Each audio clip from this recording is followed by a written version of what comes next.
Los Angeles International Airport, where change arrives daily. Let's get to it. Time to get in the air. We're taking off, LA. We have clearance, Clarence. Roger. What's our vector, Victor? Travis and Sliwa has clearance right now. Yeah, there's a lot going on in here right now. Slee is here. Emily has a new Twitter picture. Jorge's got whatever that thing is that makes a ton of noise. A matraca. And you know Beto. What's up, Beto? In the house as well. Love boat. Woo. All that stuff. What are you talking about? I'm just taking over. Well, I got nothing else to do. I don't want to bury the lead. I want to get right to it. Okay. Have you guys checked out Emily's new Twitter picture? Because it's awesome. All right. What's her Twitter? Let's see. At Emily Hebel. Okay. And it's Emma, how old did you say you are in this pic? I think I'm like either 8 or 10. I think 8 I'm or in, 10. Yeah. Oh, snap. Isn't that great? So my bad, all those medals around you. Go check out Emily's Twitter, at Emily Hebel. She's in her racing suit, her racing swimsuit. She's got her cap on. And how many medals is that around your neck? Like 4 medals. 4, all Damn gold? right, it's all 4. All gold, I think. My mom could probably double check me on that one. But yeah, all gold. And it was from the swim meet, where you would win your event, and then they would get you up on the block if you're the first person. Like, and Emily Hebel won the 50-meter freestyle. Did you flex? Did you double gun? She couldn't lift the arms up from all the medals. I had my hands behind Emily, my back. you win the day. That's awesome. And then I like mean mugged the camera because my mom was like, "I need a picture of you too," and then took a picture of me. And it's not. Oh, she's got the arms behind the back. And she's not Exactly. smiling. There's a little bit of a smirk, almost like I kicked your ass, right? It's Yes. more of that vibe than anything else. She's got the. I'll take the picture, Mom. Let's just go. Let's get out of here. No, wrong. Okay, I'm looking at this. I'm thinking this is take the picture because I got these medals around my neck. Well, I think want y'all she's to see saying these. in her eyes, you could see her saying, 20 years from now, I will be at ESPN in LA, and I'm going to post this on my Twitter. Yeah, This is also. the podium, actually. This is the. You know what this is, Trav?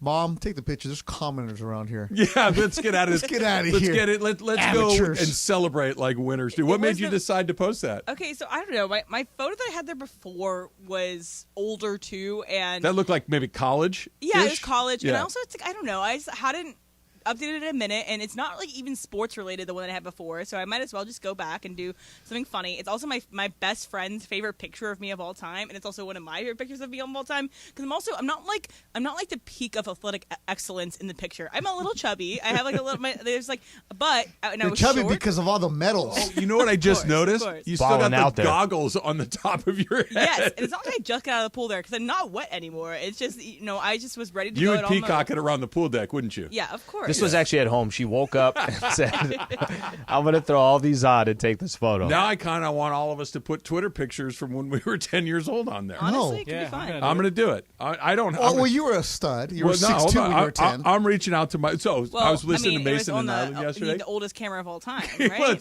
it's a camera actually, not a phone, right? The old click okay. click. Wow. I was listening to Mason and Ireland yesterday. Click. That's the thing. Remember when you'd have to rack the thing, like the little slide on the bottom? No. You're as old as I am. You're damn we close. didn't have cameras like that. We didn't have that. The Did you have to little wait thing- there for a long time, like in the Civil War era, where No, they look, had it wasn't the big thing of powder that You goes do it, not very far. It wasn't that.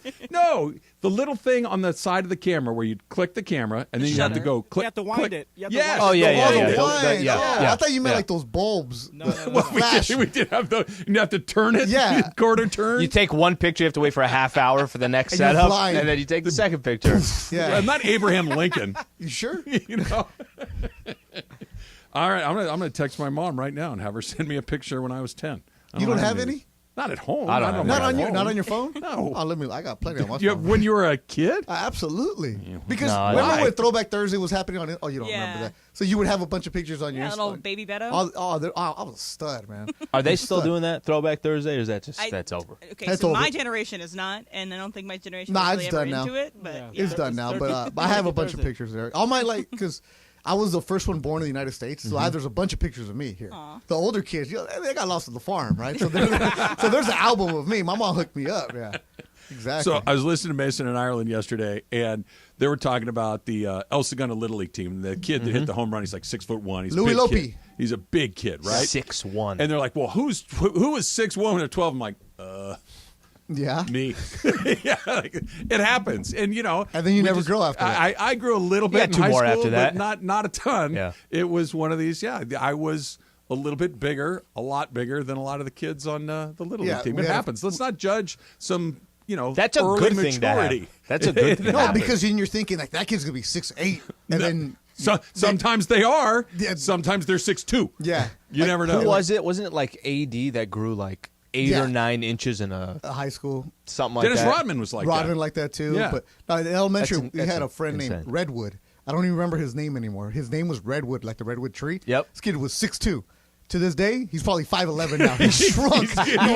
He's a Like, tree's I bend. wish I knew his name, but it was because everybody just called him Redwood. And you would see him. That's awesome. And This he guy couldn't- went backwards. He couldn't move. Like, he was so tall and lanky Stiff. that we would think he would get picked The first. wind, it's going to snap, right? Yeah. The sapling bends, Yeah. the tall tree breaks. Yeah, those That's are the still kids- my yeah. that's still my favorite. You said he went from 6'2" to 5'9". Probably. They start shrinking when you get older. Jorge, why didn't you bring in the big matraca? Because it's too loud. It's way. Beto has one. I He knows kind of it's want to loud. see how. I don't want it to Yeah, be I like love a it regular there. That's I like perfect. it there. Look at the face. Nah, that's the one you give to babies. That's a Hey, rattler. easy. I'm not gonna bring the loud one and then blow their ears How out. big is it? You Like, already is it blew our twice ears as up. big? It's probably as big as this right here. Yeah, it's Oh my! the Yeah. of arm. It's probably at least like a foot. Yeah. It's the same decibels. You know when they show during an NFL game, It's the Vikings when they're the Chiefs doing from this thing. Yeah, exactly. Trav, you're Exactly. in Orange County, man. When Yeah. your kids play soccer, you didn't have a team against you guys that had the matracas out? I don't recall. I don't think so. No? I feel like I would remember that thing. Come on. Yeah, I don't think so. You didn't go to Santa Ana? Cross country, we ran Nah, at there was Santa no Ana, cross- but they're not doing that. Santa Ana's pretty good at cross It country. is. Yeah, they are. I'm just saying, you play one of the Raza teams. cross they're gonna country have wasn't out the sport to bring it. there. No. It's hard to run and swing it at the Yeah. same time. Well, did you run cross country, Al? No, I did one year. Did you really? All our family did. All at Carson High, everybody ran as a sophomore because at our high school the football team was stacked. Carson, the 80s and 90s, that's where everybody went. So you go to football practice the first day out of junior high, you're like, I'm going to play. I'm 5'7", 120. I'll be good. And you're like, oh, those 6-foot guys are like, oh, Take my head off. You grew over the summer, or all the Samoan kids became even bigger. Right. Like Jeez. junior got really strong, and I'm like, you know what? We'll go to cross country. I'll run. Yeah. That because that was a condition. So no for one will baseball. tackle me, right? Okay, good. Exactly. I'm good. Cross country it is. You haven't run until you've done the Mount Sac relays, and you see that big hill, and you're like, oh, The switchbacks at Mount Sac Oh, are no joke. no, They're no. no joke. No. Here's the fun sport. How about you run as fast as you can for 3 miles up a hill? That's your sport. No thanks. yeah. I'll throw things and hit things. I had a buddy of mine. Every time I saw him in high school, part of the wrestling team, and there was Maybe bro, the only thing worse than I was cross just country. I was gonna say, and I don't know if it's worse, but is. wrestling, these guys are Machines. machines. They're in the gym like 10 hours a day. Yep. When they're done, Yoked. when they're done sparring and everything else that they're doing, then they're going up this mountain of a hill. I'm like, Yeah. what the hell is going on here? What was that? Vision Quest. Remember? With Matthew Modine. Yeah, he's carrying Yeah. the telephone pole up his back. Absolutely. Yeah. Wearing that trash bag to get the Yeah. weight off. No, Wrestlers are crazy, they're, man. and Especially they're, in that high is. school. they're the toughest guys that you're going to run 100%. into. And they're all And swole at 112. Yeah. Yes. And there's like if we fought, if I don't know you're a wrestler and something just went down, I'm done in 9 seconds. Yes. My arm is dislocated, the whole thing. Yeah, and the guy's not even putting his beard Nothing. He's not doing down. anything. One arm. Speaking of having your arm dislocated, how you feeling? Oh, I'm good. You're good? What happened? Oh, I Did- beat Bergman in arm wrestling yesterday. Oh, I heard that part. You didn't do a damn thing. Bergman's sick. It was is he sick? I haven't seen him today. No, I don't know. He's not here. I don't know if he's getting shoulder surgery or what. I don't know where he went. Have you heard from him, He's Jorge? training. He's in. He's He's probably literally. Yeah, he's training right now. Bummed out after You the re- loss. that was really. I didn't see the video. I heard it when I left the gym. It was yesterday. a good match. It lasted, 30, 40 seconds? Probably went a good 35, right around Yeah. there. That's sad. Yeah. That's sad, George. Nah, like I held him right here, and then I'm like, all right. Oh, I'm you done. held him. Yeah. You carried him. I think he carried him. I That's thought- what I said from the beginning. I'm we thought- Jorge wanted the fight to go 5 rounds at least, so he cool. carried him around. You were We- Mayweather with McGregor, huh? You carried him for a while. I'm like this. I'm like, all right, you ready? Okay, cool. I'm done. Let's go. We thought for Yeah. pay-per-view purposes that he was just holding it. Why were you guys arm wrestling? Emily did. It was a over the factor Emily? cap. Yeah. Yeah, so I was arm wrestling my friends on Sunday because we had been drinking and Damn we played beast some. over there. Wait. That's why she's Yeah. got the medals up now. We were drinking, and then we were playing drinking games, and then it turned into let's arm wrestle. I And miss then my 20s. I went through everybody. Who suggested an arm wrestling tournament It first? was my friend it you? Amanda. No, Oh, it was okay. not me. It was not me. But I was like, I guess, guys, we can try to do this. And Over then, the you know, top. Did you there. play it slow? Like, guys, we really shouldn't. All right, I guess I will. But swimmers do that stuff. She's like, right? guys, let's not be ridiculous. Yeah, do we I go had left just or gone to right? gym that morning. yeah, exactly. Left I'll or just right? use my left if He's you just want. doing push-ups. Yes. Hey, but Emily, don't swimmers and like water polo players like love to do stuff like that? They are hardos typically, Yeah. and then they have good shoulders. Because Yeah. SC water polo guys, there was the only time I swear, Trav, when I would go to like frat parties at SC or Santa Barbara, it was always water polo guys wanting to start fights. Yep, I can attest that Like- the water polo men do tend to start Because, fights. and mind you, I didn't even know what water polo was. I could barely swim, right? These guys are all like 6'3". They're big jacked. guys. They're big guys. And- They're in the and water. they're used to wrestling in the water. They're tough it's guys. Yeah. Very physical. Like, just couldn't drink. Yeah. Right? I got along with the water polo guys in college. Maybe because we all just wanted to go out and have a few and hang out. But there weren't a lot of fights with the Gaucho water polo guys. Well, think about You, it. I think maybe you think were- about who's coming in. Maybe you were instigating these fights. No, I know not to pick on a 6'3" white guy at USC. I know my role, bro. I know. But I think Santa Barbara was just happy drinking and There's partying. a lot going on. nah, There's a lot going on. Okay, so you guys are both out. Winning time done. done. I'm really close. I'm not. I'm most of the way done. I saw it yesterday. You saw it on this Sunday. most recent episode had me at the point where like The system. Yeah, I The system. I think I'm done. The system thing is boring to me. The relationship between the Bus character, the Jerry Bus character, and the Jeannie Bus character, Yeah. it's the same as it was at the beginning of episode 1. It hasn't changed at all. I like the Larry Bird character. I like Yeah. the Red Auerbach character, but the rest Michael of it. Chiklis so good in that. Yeah, what he's episode terrific. was this? Was this 4? Yeah, this is Yeah. 4. 3 was Larry Bird. That was Yeah. their best episode Yeah. so far. Bird? Yeah. Yeah, I agree with Bird you. was the best episode. I thought it was gonna get But more of I that. still It's not find myself. capturing my attention. I still find myself. I mean, hell, this says something. I didn't watch it Sunday. I watched it There Monday. it is. And, And you're I the think guy. that You're I- you're the number one P1 guy. Right. And I think that has something to do with it. But I don't feel like I'm out. I feel like I'll watch this thing all the way Al, through. you're gonna watch everything Laker related, anyways. It doesn't matter. You're still watching Backstage Lakers that I was on 10 years ago. I'm done with Skinny that one. Bethel was No, on there. I'm bro. done with that one. I was like, no beard. Skinny Bethel was I there, bro. can't do any more No, but backstage. for me, Those are over. Here's the thing. I wanted to watch on Sunday. I got back from Puerto Rico. I was exhausted, but I was like, still, I'm Were gonna you watch doing a this. fight? I did a fight in Puerto Rico. Dropped the kid off in New York or Jersey, wherever the hell he was. You Anyways, should probably know. yeah, my money knows where it's at. And I came back Sunday. It's actually Philly. I'm actually going to Philly first soon. Anyways, I'm like, okay, I'm gonna give it one more because I knew I was working with Andy Kamenetsky yesterday, which means you're talking Lakers, right? So I Sure. know what's going on. I watched it and I fell asleep about 12, 13 minutes into it. And I'm like, okay, yesterday.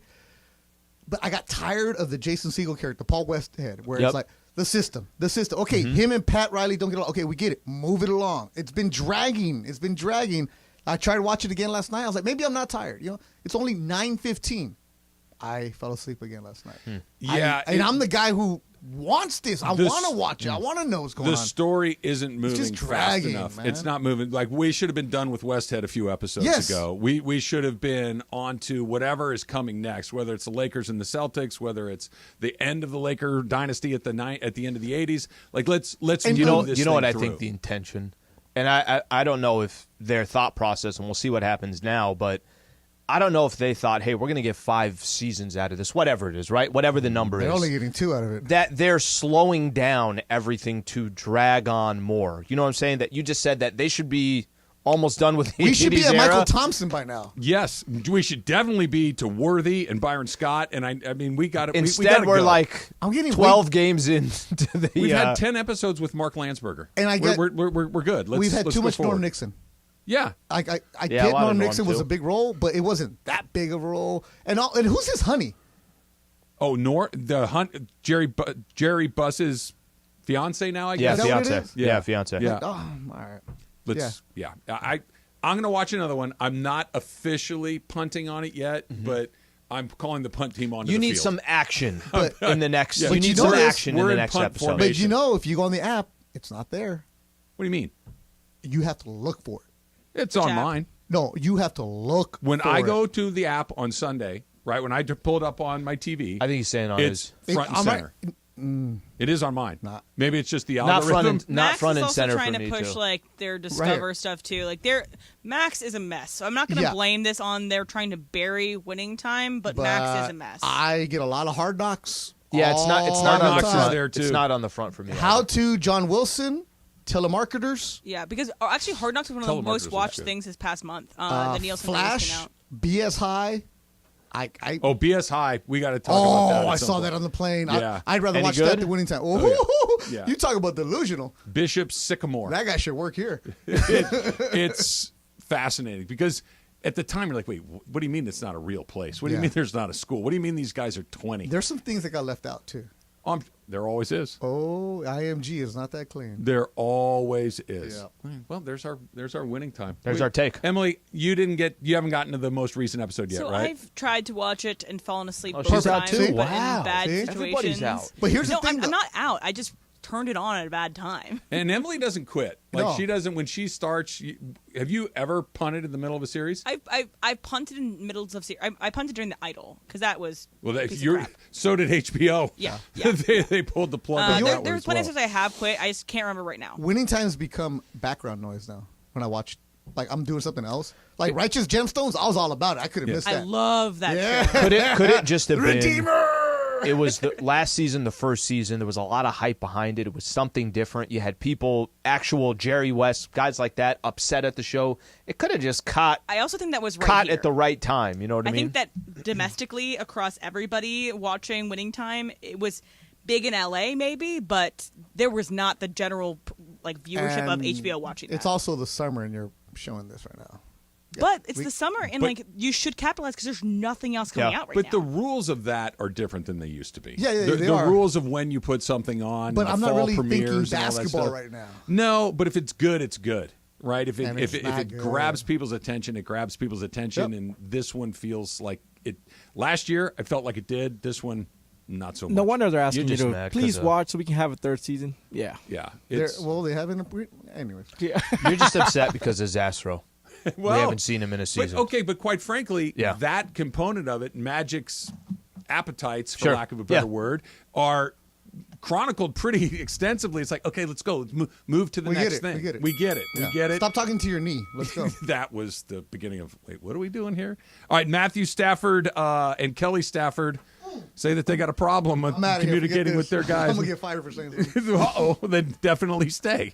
That's coming up next. It's Travis Lee, 710 ESPN. Snap into NFL action this season with FanDuel, America's #1 sportsbook. Right now, new customers get $200 in bonus bets guaranteed when you place a $5 bet. So visit FanDuel.com/play and kick off the NFL season. FanDuel, the official partner of the NFL. 21 plus and present in Arizona, Connecticut,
from LA Live.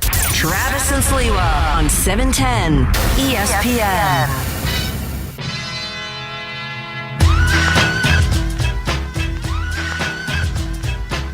Big win for the Trojans on Saturday night over San Jose State, and that means it's time for the Nevada Wolfpack to come into the Coliseum this upcoming Saturday. Keep listening all day today for your chance to win a family 4-pack to USC Nevada from 710 ESPN. And Lincoln Riley's probably not going to like the questions after that one either, because if the defense is good, they're like, Nevada stinks, it doesn't count. And if it's not, there it is again. Until they do it to Oregon, Washington, UCLA, Notre Dame, Utah, one of those teams, it's going to be like, yeah, well, it doesn't really count. It'll only count if it's bad. Good thing he wasn't sensitive on Saturday about it. Good thing he wasn't thinking about it. He had to know it was coming. Yeah, we hit on this a little bit yesterday. I think in situations like that where it's so glaring that everything's going to come down to your defense, what do you expect them to talk about? And then you gave up. It's not like you gave up 10 points and held them to 196 yards. It was 396 yards and it was 28 points. So it's okay for that to be the topic of conversation. And in a weird way, Caleb Williams being as great as he was made it even more of a conversation because, all right, well, that's going to be the same. You're going to score your 40 points a night. He's going to throw his 3 or 4 touchdowns a game. He's still the first pick in the draft. So we don't have to worry about any of that stuff. So let's just focus on the thing that we know might not be good enough. Anytime somebody's kind of defensive like that as well, you feel like there's a reason behind it. So we'll see what happens on Saturday. All right, let's get into this Kelly. We talked a little bit about it yesterday. Kelly Stafford was on a podcast, and it's her podcast. It's her podcast. Get it right. It's the morning her after. podcast.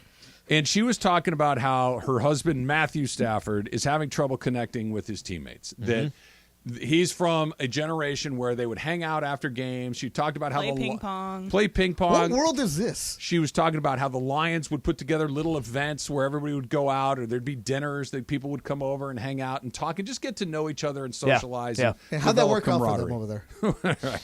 Like, we're good. We get along great. And she's saying that's not happening here. That she is relaying his complaints that he can't connect, that they treat him like a coach, that no one looks up for their phones, right? All of these things. This is on, and here's where I think this is interesting. If this were just him saying that to her and her relaying it publicly, and everything else were hunky dory, it'd be one thing. Yeah, maybe she let slip of the tongue. Maybe this was something that she let a private conversation out publicly. Yep. Could be that. There were rumors all offseason that the Rams were at least listening to trade offers. Mm-hmm. There were rumors offseason that they wanted to potentially restructure his contract. The Rams are not loaded with talent the way that they've been under his first 2 years with this team, really the way that they've been loaded with talent with every Sean McVay team that they've had. That this is a very expensive player who can still play at a high level, but is on a team that's going to struggle to make the playoffs. They're going to have to get some breaks along the way. And he's older. He's 30 and is in his mid-30s. Mm-hmm. He's owed about $60 million or so moving forward. He's just coming off of injury. He's coming off of an injury. Could this be a little bit more strategic than we're letting on to be? That this could be you know what? Let's just let it be known that I don't love it either, that I'm not super crazy about this. If you don't love me, I might not love you. Could this be a little bit more to it than just she maybe said something that got away from her a little bit? Let me give you an example. Go ahead, Slade. Sure. I'll be quiet. Over the offseason, right? You remember it took a second on the Sean McVay front. Is McVay committed to a team that's going to be rebuilding? Mm-hmm. And it took them time to kind of come to Sean McVay now understands and knows if I'm going to be a Los Angeles Ram, I got to know that it's going to be a rebuilding process. Go look at, I know preseason is not a good indicator, but I'm with you. There's how many rookies on the roster? It's going to take a second. It's going to take time. Maybe Sean McVay is all good. He's sold on and you could do that as a coach. As a coach, my years aren't chipping away as a head coach if I'm in my 30s or whatever the case is. Matt Stafford saying to himself, when I came to the Rams, the idea that I already played plenty of seasons with a franchise that was going nowhere. Right. I already did that. So to kind of look at it full circle, he came to the Rams with the idea and the concept of competing for a Super Bowl. He got one. Last year was absolutely awful. Nobody really expected it. Go look at the win totals of what they thought the Rams were going to be coming into the season and then what it actually ended up being. It's not going to get any better this year. At least it doesn't look like it. I unfortunately agree. Somewhere around there, right? I don't think it's not going to be a significant change. There's best case scenario, there's worst case scenario, and there's most likely scenario, which I think is you're talking about. There's a 5, 6, 7 win team. Maybe Sean McVay can put himself and sell himself on the big picture. Maybe Matt Stafford is like, yeah, I'm not signing. I don't fit in I here. don't want to do this. We're not going to be great. My clock is ticking. You guys have already said to me, whether directly or indirectly, that I don't know if you're the future of what we're doing. It all kind of adds up. This is really calculated, or is I just think his so. wife going off? Like, is Matthew I telling lean, her to say this? I No, lean towards the wife going off. No. That's what I lean towards. I don't. Here's why. I don't think it's, hey, here's what we're going to do. I don't think it's that, Beto. It's not calculating like that. What I think it is, and I'm going to, little theater of the mind here, right? Oh, here we go. This is music for this, George. I came home and every time I try to talk to these guys, they're looking at their stupid phones. Every time I've tried to talk, I don't even know these guys' names. They're driving me crazy. And she says, well, should we talk about it? He goes, I don't care what you say. What are these kind of things? All right, I'll go say it. Not that it's hey, don't tell anybody, but I'm having a hard time connecting. So with why these is she guys. saying this? Because she talks. Why? She's not got on a the team. podcast. I'll tell you what. Beto, She's got a podcast. That's It gets a different lot of conversation. attention. The why does she do it? I don't know, but she does. Because there's way too many people, family members that have way too much exposure. Patrick Mahomes, I don't even see his brother ever again. Stuff But like Matthew that. could also have gone out yesterday and been like, hey, guys, dispelled everything, said his own statement, This is say, a big hey, nothing burger. big nothing. I love my teammates. I'm trying as hard as I can. Kelly can say what she wants, whatever. So here's my question. You If gotta apologize for your wife as a Sure. as a coach of, or I mean, as the QB1 of the team in LA. The conversation that you're having is an interesting one, but I think it's different than this one. The should she do this is different than why did she do this, right? Well, she's done this in the past before, Should right? Jackson Mahomes talk and is different than what did he say? How does it affect him? There's no way this doesn't affect Matthew Stafford in that locker room. It was one of the top stories on ESPN. It was the yesterday. top story everywhere. I Googled it yesterday, and it was every single story. Of course there. it was. I mean, it's just good exposure. We're talking about our podcast. Good for you. The morning after with Kelly Stafford. You want to go and watch that? I'll probably watch that instead of Winning Time. But it's just the stuff about him. Oh, and when I came up, we were playing cards. Matthew, when you came up, you were probably the quarterback that was playing video games, and then the veteran quarterbacks were making fun of you. That's the natural progression We of all become the getting older. old salty guy. Of course. I used to be the young whippersnapper. Now I'm the bitter old Theo guy who's in here. I see the gray. Man. Exactly. I did my taxes recently. You'll see it. But he doesn't know his receivers. Well, hey, guy, why don't you make the effort? Well, that's what he's trying to say. She did say he has the book. He's trying to learn these names. He's going to do everything he can. But it's a lot of new names. It's 40 new names. Well, then go, because if I'm a 21-year-old, 22-year-old rookie, you're making my point I for speak me. when spoken to. But I'm you're not going making up to my the guy point. who's $100 million worth. You're right, but the point I'm trying to make is this idea of I can't connect with these guys. I'm not going to, or it's not going to happen. They're not going to come to me. I'm going to come. Why don't we just kind of say? You could be saying, "Can I just go on a squad where I don't have to worry about trying to communicate with children and or 21-year-olds or whatever it is." Not tomorrow, but as the season Did anybody progresses. talk to Tom Brady when they were receivers? When they're 21-year rookie year, did they come and talk to Tom Brady? No. Okay, right? well, guys go up and talk to Aaron Rodgers. We've seen it all the time on Hard Knocks. Right? Because Aaron Rodgers allows that, right? Probably. Mind you, it's also Hard Rock. So I don't think Stafford has a facade. I or don't like think so a, either. No, but- I think he's got an I'm with easy. you. Yeah, but I'm saying, my point is, when you look at our interns here, they don't come talk to us. When we talk to them, that's when they answer, right? When you're new in a building and you're like, damn, that guy's been around, and I'm just trying to make a team, I'm not going to go above and beyond But Beto- to talk to that quarterback if he's not, I don't know Could about he, that. Beto, if he's not welcoming. Could he just be saying? If he's not welcoming, Could we don't he just know. be saying because at this they're putting stage, the blame on the receivers. At this stage of my career, I'm 35 years old. I'm washed. I don't want to do No, he's this not. at this He's not stage of my washed. career. No. You know what I mean? Like it could be as simple as that. I don't want to. I don't want to do what I had to do 10 years ago. If that's what you at 35, that's when you have to do it even more to make sure that you're connected because you have to be the leader of that Isn't that offense. what isn't that the accusation, which is I'm trying to connect and they won't engage with me? How do we know? We hear from one side. I want to hear from one of the receivers because Well, you want to hear from Austin Trammell on this situation? it'd be nice because he's over there saying, "Oh, they're on their phones as soon as the practice is over." How does he not know that they're looking at film on their phone? Probably not. How do you know? I think just probably not. It also After could go into practice this is over. whole idea that the Rams are pretty corporate. The Rams altogether have been pretty corporate for a while. They're since they've been in LA. But I have a question for you guys. So, and maybe we can talk about this on the other side. Is there a scenario where Rams are not doing well this season? There's a team out there that had a quarterback that gets injured during the season. Say it's the Miami Dolphins. Tua gets another concussion. He's unavailable to play for the Miami Dolphins, but they're in contention. Do someone like the Dolphins make a trade for Matthew Stafford? Mm-hmm. And what would that look like? Well, and you brought up something else, too. This is kind of the first time we've seen something out of the Rams that we really have not seen under Sean McVay. We'll do both of those things when we come back. It's Travis Lee, 710 ESPN. Hey, if you get hurt in an accident, call Sweet James. Really, it is as simple as all that. 1-800-9-MILLION. If you are hurt in a car accident, a truck accident, a motorcycle accident, a dog bite, if you are hurt in an accident, call Sweet James. 1-800-9-MILLION. That's 1-800-900-0000 because you do not want to take on the insurance companies by yourself. They're going to try to get it done quickly. They're going to try to get it done cheaply. And Sweet James is going to make sure that it's done right, that you get what you're supposed to get, that your car is fixed properly, that your medical expenses are taken care of. And, of course, we're always talking about the settlement. Sweet James collects more in a year than most places do in their entire lifetimes. He's collected over $1 billion in settlements. So if you are hurt in an accident, make the call that I've made, make the call that I've recommended to my friends and family, and call Sweet James. 1-800-9-MILLION.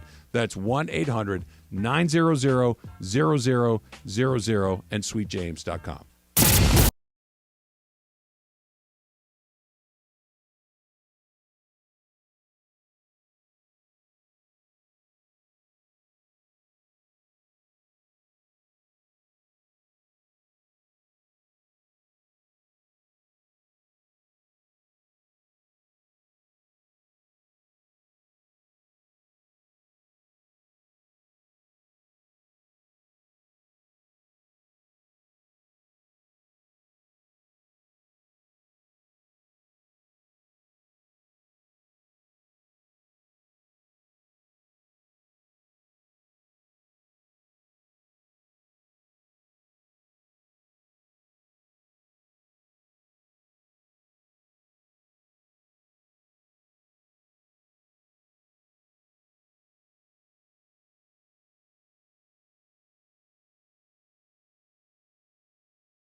Longest matches. That's yep. it. How long was that match? 12 hours? 3 days. Literally 3 days long. So they had the match. There's no lights at Wimbledon, right? That's right. They had a match that went the fifth set at Wimbledon cannot be decided by a tiebreaker. You have to win the set by 2 games. Yep. Well, it kept to the point, say a normal tennis set is 6-4. They got into the 70s. It was 70 to 70, 71 to 71.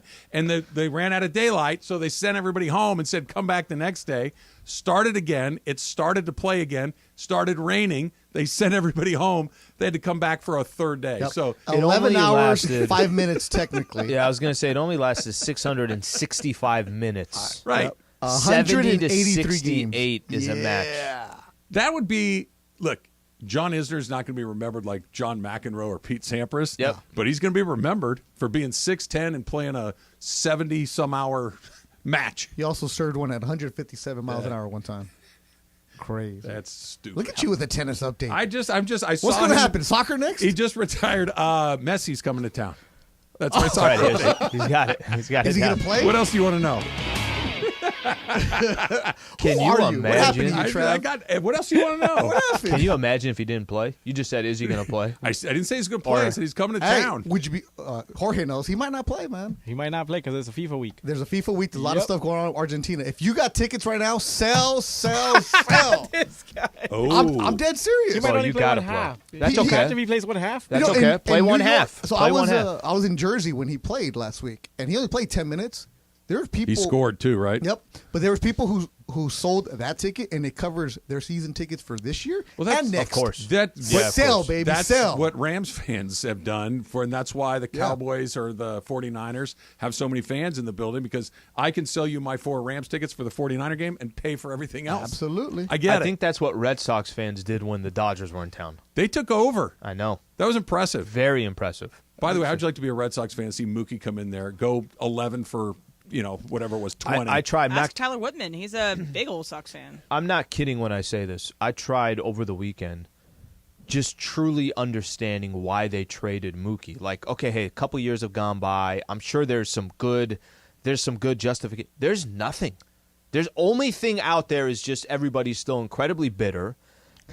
They really are. They're incredibly bitter. And it's they hit that tax threshold 2 years in a row, so they're trying to go back under. I'm like, it's the Figure Red it out with Sox. somebody else. And don't look, if you got to get under the number, if that's okay, but get under it with somebody that's not Mookie. Yeah. I think they offered him That's fine. Get rid of everybody and sell the Green Monster. Keep Mookie. Some of his quotes was he thought they were just negotiating. That I think their first offer was $300 million. I don't know the terms, how many years. And his people went back and was like, hey, we got to, let's try again. And then he gets traded. He's like, he thought, at least in a lot of his quotes, he was going to be there. So. All right, so let's rewind the tape here a little bit. I'm going to put the Dodgers in both of these. Which is a worse trade? The Dodgers are on the right side of one of these and on the wrong side of one of these. Mookie Betts for Alex Verdugo and some guys. Yep. Or Pedro Martinez for Delino DeShields. The Dodgers did that one too. It's still Pedro. It's still Pete. Is it still Pedro? It's still Pete. Because the Linos, and I go back to this. At the time, we're all like, that's a pretty good deal for the Dodgers. It's all Jody Reed's fault. If didn't Jody sign that Reed deal. would have signed with the Dodgers instead of going back, the Dodgers don't need Delino DeShields. By the way, Delino at that time was really good with the He was Expos, good. was stealing bases. and Pedro was a wasn't AAA Pedro guy. yet. He was a Pedro triple- wasn't, but he was still Pedro. Man, but then he became Pete. But then you know what it was? Well, he got Ramon. yeah, Ramon, hey, Ramon's Jerry Curl Ramon was good. was good, and Ramon was a good pitcher, but Yeah. Pedro Martinez might be the greatest pitcher of his generation. I stay with Pedro too. Yeah, it's, I stay with Pedro too. because Pedro's the one that hurts. So if you're Boston's they traded Babe Ruth, right? Yeah, they did. Yeah, They did. for $100. Well, no, they had a play that they had to produce, Beto. What are you They gonna got do? something that's like Bye Bye Birdie on Broadway or something. But no, Goodbye, something Nanette. Nanette is in the title. Who are you? Emily, find this out Wait, for me. you are What- doing Broadway show tunes, Tennis. and soccer. Yeah, what else? I need to get out of here. Like, You want a highlight update? I mean, it'd be nice. What else? Here we go. Perfect storms, I can make all the tables turn. Close Yeah, Beto, what do you know about that? What are you doing to him? Norteño, Taylor I Swift? did nothing. Come on, bro. He found this on his phone. No, I'm just saying, what are you doing to Travis? What are you doing to him? What do you mean? Like, it's not Also, even the 11 play is Travis. No Nanette. No, Nanette. Thank you. Oh, yeah, I mean, I was close. Yeah, it's in my playbill. I went to Broadway, so I know all about this now. Broadway's fun. I did. I went last week. What'd you see? Hamilton. Oh, was it very good? nice. Alexander Hamilton. Yeah, I took my daughter, who's not a big play girl at all, and was really against it. And She walked out. Great experience. That's awesome. How are you against a play? Because my daughter is more sporty. Okay. And doesn't like I mean, theater. so am I, but a play's still fun. Yeah, but that's the thing. I Also, was like, this is a musical, guys. It's not a play. oh, again. well, what yeah, do we know? yeah, fair. Okay. I didn't correct anybody. Yeah, neither did I. So we went to Hamilton because like, okay, we're gonna be there. Let's go for the day. And Ruben Carbajal, who plays Hamilton's son, is a huge Dodger fan, actually listens to the station sometimes when he's here in LA. What up, Ruben? So he's on Broadway. So I reached out to him like, hey, I'm coming. And he's like, I don't have comps. I'm like, I don't care. So he took us backstage afterwards. Oh, that's awesome. He went to Loyola High, Cal State Fullerton, and he's from Venice in the Westchester area. And he is a huge Dodger fan. And he's like, dude, tomorrow's a big day. I'm like, yeah, you're on Hamilton. He's like, no. We're playing against Aladdin in the championship game of softball. It's like an episode of Seinfeld. Exactly. There's a Broadway softball league, and it was Hamilton against Aladdin. And That's awesome. He wears a Dodger cap. He's all excited. That's amazing. And we were talking about how, being Mexican on Broadway, and then not many in the theater arts and this and that. And then the main Hamilton character is played by a guy named Velasquez, who's from Boston. Anyways, we went backstage. He's like, okay, when you're backstage, you can't take out your phone, and you can't touch the costumes.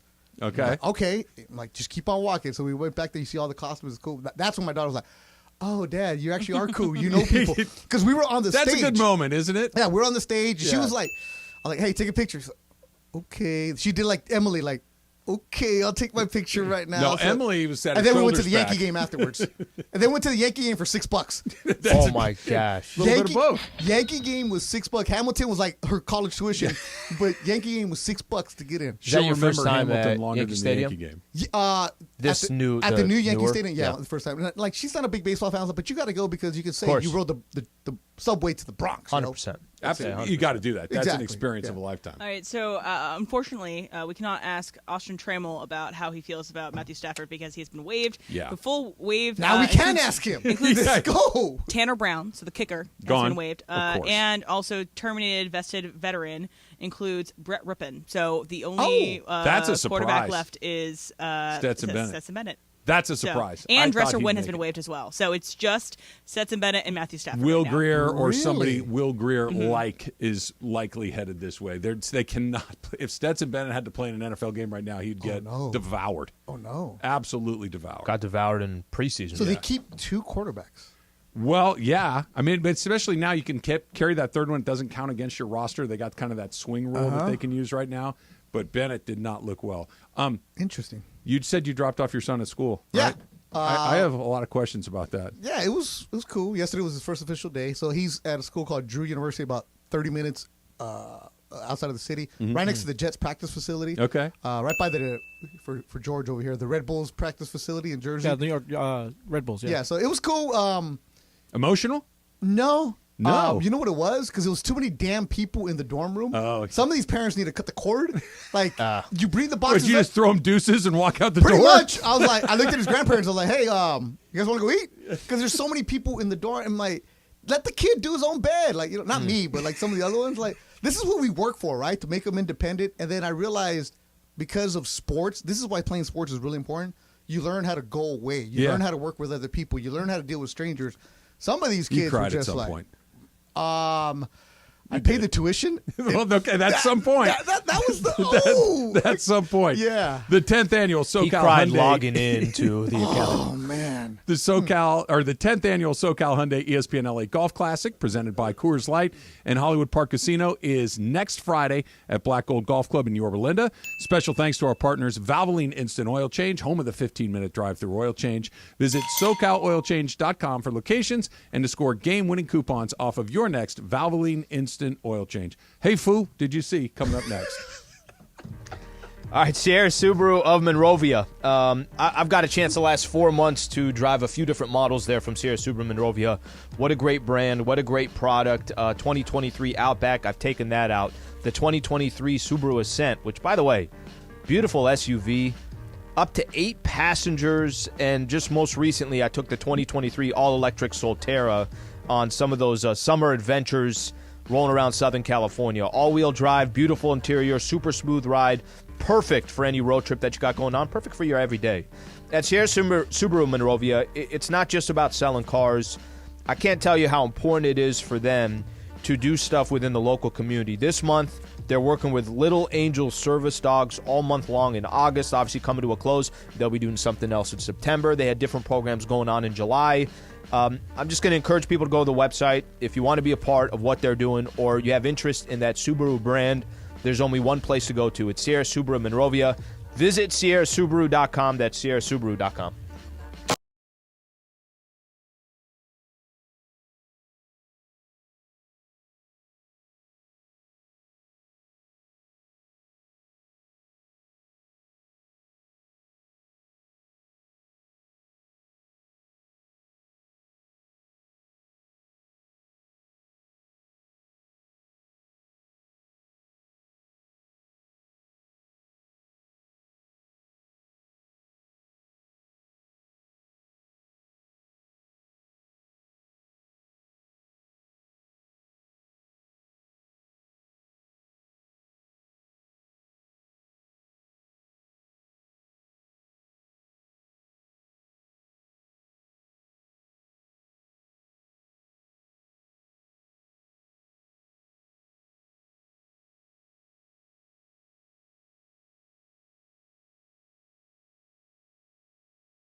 Travis and Sliwa, and it's time for the segment we do around this time, 10:40 a.m. on Tuesdays and Thursdays. Hey, did you see that sky today? Did you guys see that? Basically, the days we don't do Ask Slee, we do this thing. It's called Hey, Did You See? Did you see that? I saw it. I did it. Did you see the memo about this? I mean, I'm excited. You can tell by my read. Hey, did you see? Did you happen to see? It's time for Hey, Did You See? Hey, man, did you touch my drum set? Have you read this? Right now on Travis and Sliwa. What do you have for us, Jorge? But I'm going to go back. First of all, it's not Oh, H sorry. cap. Cap, Pushing fact, buttons here. not cap, fact. Pushing the wrong buttons here. There you go. Got a little excited. That's the Hey, great you're a eraser. mess, bro. You're a mess. You know that? I I am show a up and you get nervous, huh? No, fool. It's just I got Because there's another one in here. You're all. Relax, fool. All right, so speaking of the U.S. Open, Jimmy Butler's out there, and he volunteered as a ball boy. Awesome. So you see him collecting different tennis balls throughout the matches. So if you could volunteer at any sporting event, what would you do it as? Dude, he's Kramer. He is. There's a lot of Seinfeld Yeah. crossover today. For me, I'd be a bat boy. I think first of all, bat boy's hard. Ball boy is hard work at a tennis match, but bat boy to run the balls out to the umpire, to pick up the elbow guard at first base and all that kind of stuff. I think I wouldn't want to do it for like a season because it's super hard work, but for a night, Dave Fleming for the Giants did it the other night. I would love to be bat boy for a night. I think that'd be cool. I think we all got to go with our sport. I'm kind of, think back. It's one of the coolest things to do. The ball boy, when you're watching, like as a kid, 10 years old, and you're seeing these freaking 6'8" professional athletes doing what they're doing, and you're shagging balls for them, basically. I think I'm going to go ball boy. I'll stay with basketball. I want to be, because I just recently retired my mop at St. John Bosco. I want to be the mopper at a Laker game. That'd be cool. During showtime. Oh, yeah. I got to be during showtime. Lakers, Celtics, you hear Magic and Bird going back and forth, and I just want to be the guy mopping and get out there with the towel and go, and then all of a sudden, you're like, oh, wait, another wet spot. Keep on going, Magic. Keep going. Tell him. Get him. Get him. Come on, man. Come on.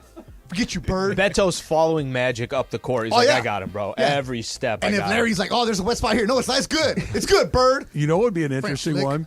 You can't. I wouldn't want to do the chain gang because that seems complicated and it needs to be done right. Oh, absolutely. But the guy that just has the down marker, you just stand next to the official. That your only job is don't turn it until they tell you to. And stand next to where the ball is spotted. In that'd college, be awesome. College, the grounds crew, the chain gang, and in football and NFL, those are usually high school officials that are trying to work their way up. Because I was one of those guys. Did you do chain gang? I did chain gang when I refereed high school football. I did it for one season, so you had to go learn how to do the chains on the Pop Warner games. Okay. So then you do that, and then you move on. They're like, hey, guys, if you do guys this, Beto. When you're ready to move it up, you do this. The chain guy, if he gets tangled up by one link, it's the difference between a first down or not. It is. Now, the down marker guy is good. It's only 6 yards. Down marker's got the easiest job. That's easy, because when I used to work at the park in Carson, I would always find a kid. I'm like, hey, you want to be the down marker for the flag football games? I'll pay you nachos, right? I'm like, hell yeah, let's go, bro. I'll pay you It's a good trade-off. Let's go, By bro. the way, I'll work for nachos. No kid said no to that. Just so we're clear, we're going to put some carnitas on those nachos. Oh, Are we now good? you want to get complicated, huh? Come on, man. I don't think they had. Smart and final, bro.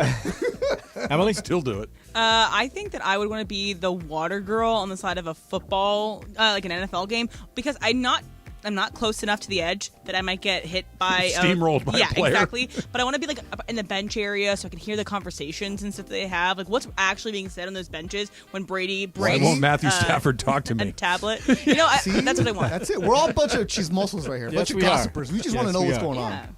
All right, fool. So did you see that track and field star Noah Lyles threw some shade at the NBA? I got the clip right here. World champion of what?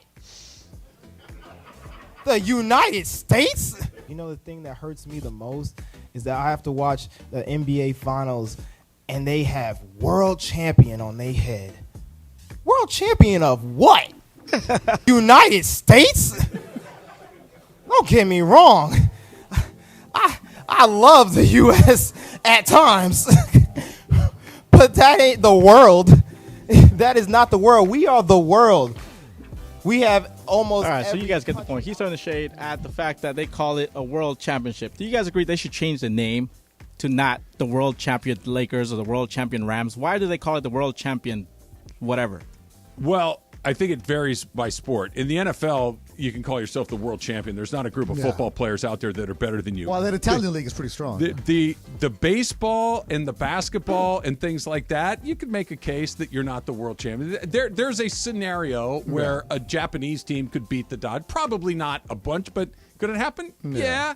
Is there a basketball team that could beat the U.S.? Sure there is. Yeah. So I'm okay with it sport by sport. That's a Michael Thompson thing, too. He's like, you're the world champions of what? Yep. And shocker comes from a track guy because Michael's a track guy. And comes from somebody that is not from here originally, that knows that there are places outside of this country that participate in things. The case that you make is that it's a incredibly international sport, right? And the best international players are playing for the NBA. So that Jokic and Giannis and Embiid and all these other players that are technically representing other countries in this specific league, they are representing the world. See what I'm saying? Like, that's the only way that you can look at it. But I feel like if you treat it somewhat like soccer, where, you have the Premier League, which might be looked at by some people as the best league in the world, and there's international players playing on Manchester United and on Arsenal. But you still have people that are... Emily. Yeah.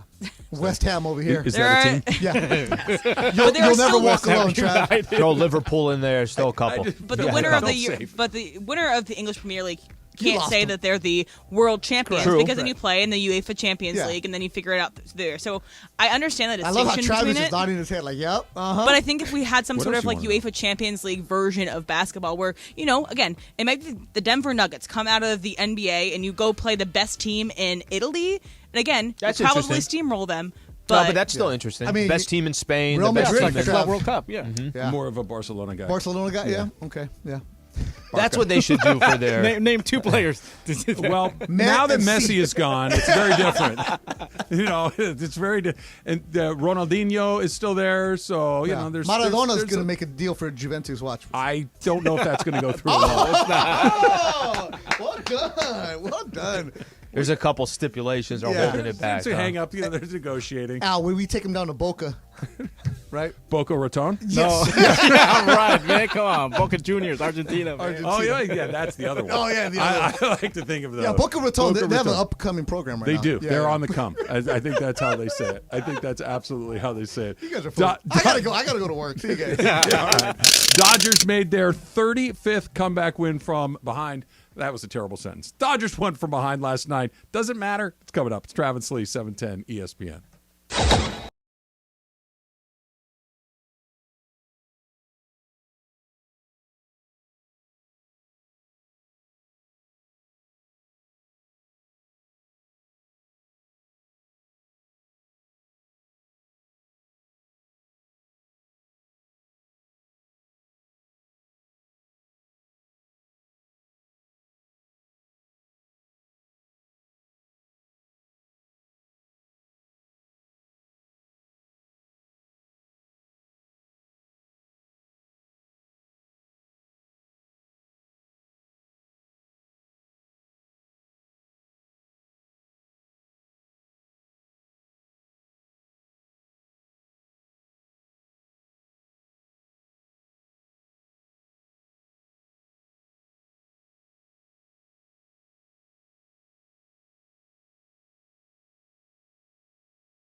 Dodgers, Alan Sliwa. Day has the same person dropped off food at your house twice in one day? I don't. Great question. Travis and Sliwa on 710 ESPN. That's for Beto, so you can hear on the way out. Mike Swift 710. I like this song. I like the other one better. This is like down the list a little bit, but I don't hate it. This wasn't on my. It wasn't my favorite one. I kind of like it. What's the latest with Taylor Swift? Em, is she doing anything? How did her Mexico show go? It went really well. I mean, she killed it. Everybody, the Mexico City crowd was amazing. Like, everybody was all in for the opener, all in for every song. They got some really great surprise songs. So she had never been to Mexico City before as part of a tour on any of her tours, and so it was her first time there too. So seemed like it was a success for Mexico City. So she's going to be, I can't remember where she is next, but she's in South America. You got that to me, by the way. Sao Paulo or something. Go see her. Again, will you foot the bill? I told you I'd throw in $20. I'll cover Okay, cover a drink on the flight. That to me is like cooler than anything else that I've heard when it comes to Taylor Swift. The fact that she can just go to Mexico City and they love it and she kills it, all that to me is what's really unique, right? When you go on those international shows, okay, you know what you're going to get in the States, but the moment you go outside the States, it's like, yeah, I'm just as big every freaking Beyonce's way. killing it everywhere too. So she started her tour, most recent tour, the one that's actually coming in this weekend. So again, if anybody's going to Beyonce, here? Yeah, she's being at SoFi for 3 nights, so she's going to be there for a long time too. Everyone's really excited about that as well. But Beyonce started her tour in Stockholm, I believe, and so she came here. How many people that you think saw Taylor Swift at SoFi saw Metallica at SoFi this weekend? Like, what's the crossover of that the one? ticket actually was good for both shows. Maybe some of the dads that were forced to go to Taylor Swift could or be. go to Metallica as well. Because when you were telling your story, I wanted to hear about your experience at Taylor Swift, because I know you're a huge fan. Like me, Taylor Swift, I'm indifferent, right? It's not my cup of tea. Justin Schafflander, our one of our colleagues here at ESPN, he went to Metallica, and I wanted to hear everything about it. That's I'm like, sick. I need to hear more about it. What did they play? How long did they play for? Would you Jason do it Momoa again? was in part of the this mosh pit. So it's like, again, if you're in the mosh pit and you see Jason Not Momoa. with Jason Momoa, I'm not. I'm going to watch that from a distance. I'm not getting into a mosh pit with Aquaman. Yeah, the way that's not happening. The way it worked was if you had tickets for this, you automatically had tickets for and Taylor Beyonce. Swift. Do you get that coming up this week? Metallica was a 2-day though, right? It's a 2-day concert, Yeah, it was so Sunday, it's Friday. not like one. They're not doing 2 shows. It's one show that lasts 2 days long. You know what's crazy and how quick this all changed? Drake had a show here, right, last week. Mm-hmm. And when they said it was here, I was like, oh, that's interesting. Why isn't it at SoFi? Because it's got 70,000 seats. But think about how quick that changed. Where now all of a sudden, when crypto was like the spot, I've mentioned this. Remember when this was a while back, maybe 10 years ago, Jay-Z and Kanye performed together and was here at crypto. Like what? There 7 was nights? you're not going anywhere else. Like it's at crypto. Yeah. Now you got freaking SoFi. Then this new stadium's going to come with Balmer. The weekend was at SoFi last year too, but one thing too, if you're in Inglewood and you see this weekend a bunch of people dressed in metallic outfits, it's in chrome and platinum, that's all Beyonce, because she put out like essentially a dress code for everybody to come. It's like she was like, hey, everyone needs to wear metallic and chrome to match her I'd aesthetic. have to go shopping, Slee. So, I don't exactly, own that so. shirt. Yeah. Raider jerseys have chrome. Raider, Yeah. Wear the Raider Roads, right? Yes, The white with the chrome numbers. That's it. Maybe that's half the crowd is in Kenny You're Stabler set. Road jerseys. She also does this thing too where she's like put the crowd on mute and she tries to see how long the crowd can stay silent, and then she'll get angry if they do it too early. So she'll be like, everybody go on mute, and then they hold it for like 10 seconds and then she continues on. It's kind of funny. So somebody yells, "I love you!" Right. And then she rolls her eyes and she's like, all right. There's a lot of rules to attending A lot a of rules. Beyonce show. Like Yeah. why But can't it's a I fun just come and experience. listen? It's part of the Bayhive, you know. It's really fun to be a part of it. Remember when she did the Rose Bowl? That was Oh, yeah. crazy. She's all right. Yeah, oh yeah. Yeah, I'm okay. I'm a fan. I'm a fan. The 10th annual SoCal Hyundai ESPN LA Golf Classic presented by Coors Light and Hollywood Park Casino. It is next Friday at Black Gold Golf Club in Yorba Linda. And even if you're not playing golf that day, make plans to be with us for the 19th hole party starting at 4 o'clock with the afternoon show. Big thanks to Sunday Swagger, San Pedro Fish Market, Craveable, and Tequila Mandala. By the way, that's a good afternoon. Golf shirt, fish, Craveable, Tequila Mandala. Yeah, what more Let's do you go. want? What What else? more do you want? Yeah, I am all in on all of that. Dodgers came from behind last night on a pitcher who has a pretty good chance of winning the National League Cy Young Award. Zach Gallen's good pitcher. Very good. Having a really good year. Dodgers knocked him around a little bit after falling behind. Their 35th comeback win of the season. they're still so good with so many good players. With Mookie and Freddie, you and I were talking a little bit before the show, Slee, that if Mookie right now is the odds-on favorite to win the MVP, if he's not 1, he's 2. Freddie's probably 3. But it's not just that they have good players. They have this grind. They have this ability to kind of wear you down that I don't know if some of these other teams have. Like last year's team was just so good. Yeah, talent. Just talent everywhere. MVPs and all-stars everywhere. David Peralta and Jason Hayward and James Outman and some of these other guys, Miguel Rojas, Ahmed Rosario, they're good players, but they're not potential or former MVPs and multiple-time all-stars. And they just find ways to win games. And when you get into a game against Atlanta or you get into a playoff game against, maybe the Astros in the World Series or whoever it might be, that ability to grind it out, I think, is going to serve them incredibly well because they don't just have to rely on having great players. There's a lot of times, and we've had this conversation. You want talent. Take the talent before anything else. Of course. But if you go see how the Dodgers win games, look, there might be games where they just win 8-2, and that's part of it is talent. The other part of it is they have depth. There's a lot that you can put into why the Dodgers have success. But the way there was a moment during the season, Wood, I know now you're looking at it and you're saying, hey, the division is over. Now it's just a question of, would they have any chance of catching the Braves? I think they're 4 behind Atlanta, and they got a series coming up against the Braves. 4-game series. 4-game series. But I think more are there things they do in the regular season that could be advantageous in the postseason? Last night's game is just one example of many, many games. They got off to a 3-0 start. Mm-hmm. Good to go. Okay, then they're down at one point. I think it was 4-3. 4-3. Arizona takes a 4-3 lead. There are no games that I think the Dodgers play. Let's use the Red Sox game over the week, or the Red Sox series over the weekend. The one game they lost was on Saturday. 8th and 9th inning, they had the bases loaded. As in, it doesn't always work out, but they're never out of a game. And I don't know if this is you said Mookie is probably the MVP leader right now. Freddie Freeman, let's say he's third, whatever it is. But last night is a good example. Peralta, Hayward, Outman. There are guys that also, Max Muncy. There are guys also that outside of the 2 best players that are out there, outside of the 2 best players that are out there, there are other guys that contribute. You don't know who it's going to be every single night. That says a lot as well. And whether it's a name that maybe before the season started you didn't think that much of, but there are so many guys outside of Mookie and Freddie that have had moments for them all year.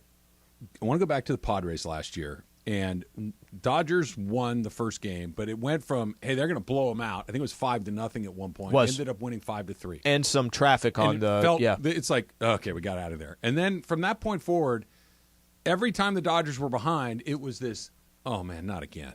Really? It's not going to happen again, is it? It's not going to happen again, is it? And it kept happening. And even when they had a lead and the other team, the Padres last year, would start to come back, it's like, oh, my gosh, it's not happening again. I think this is the opposite of that. This is, hey, we're all right. We're down a couple of runs. It's the 4th inning. We got tons of time left. We're going to get guys on base. We're going to get our best players up to bat who have come through for us all season long. Just that baseball is such a mind blank that when you think you're going to do well, you've got a much better chance than when you're squeezing it tight. When you think you're going to collapse, you frequently will. Like you kind of manifest these things through your thought process. And you can't fake it, right? You can't fake it. You can't do that thing, well, today I'm going to think positively. Doesn't work like that. The baseball gods know. If you genuinely think you're going to have success, you probably will. If you genuinely think, man, I haven't gotten a hit in a week. I haven't come through in this spot all season long. You're out before it's even started. And the Dodgers have really good vibes in that regard, really good vibes. Even when they were kind of scuffling in the middle of the season and they were in 3rd place and they turn around and they're 12 games up shortly thereafter, it never felt like they were scuffling. It just felt like they were missing some guys. Guys weren't hurt. Guys were performing well. Bullpen needed to do better. It things never like felt that. like, hey, you know what? We might not be very good. And now that they are really good and they're winning, the positive vibes are legit and they're real. Maybe just, that has something to do with Dave Roberts talking about, what was that, a couple weeks ago where he said something to the effect that it's his favorite team that he's managed. I think that has something to do with it. It does look like that they're having it's tough to label it this way. It looks like they're having fun. Okay, yeah, well, they're also 81 and 49 or whatever they are. There's a reason why it looks like they're having fun. You know what's fun?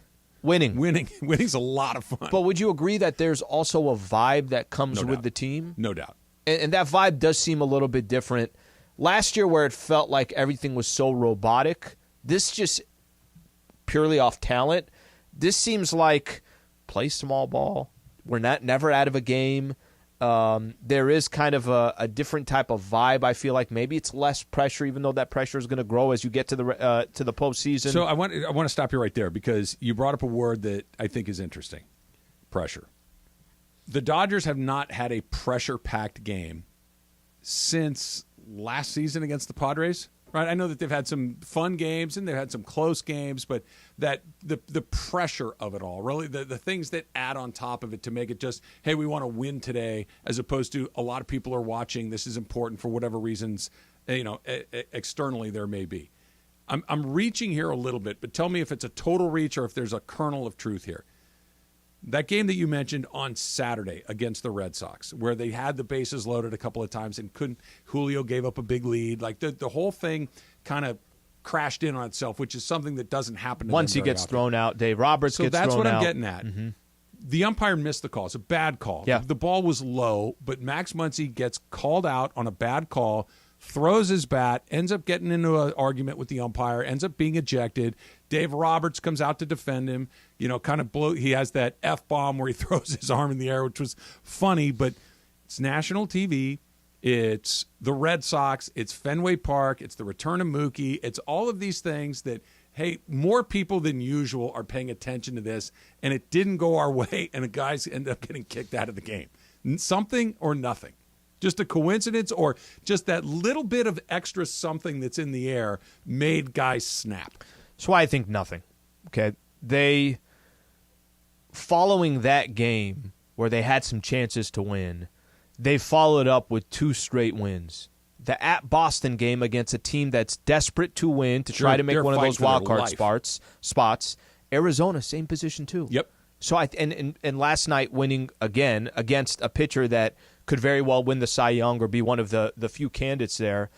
I think that a lot of times it's not did you win or you lose. How do you respond the next night? What does it look like? Did it stop your momentum, or did you just quickly earn or did you quickly garner some new momentum and you start going?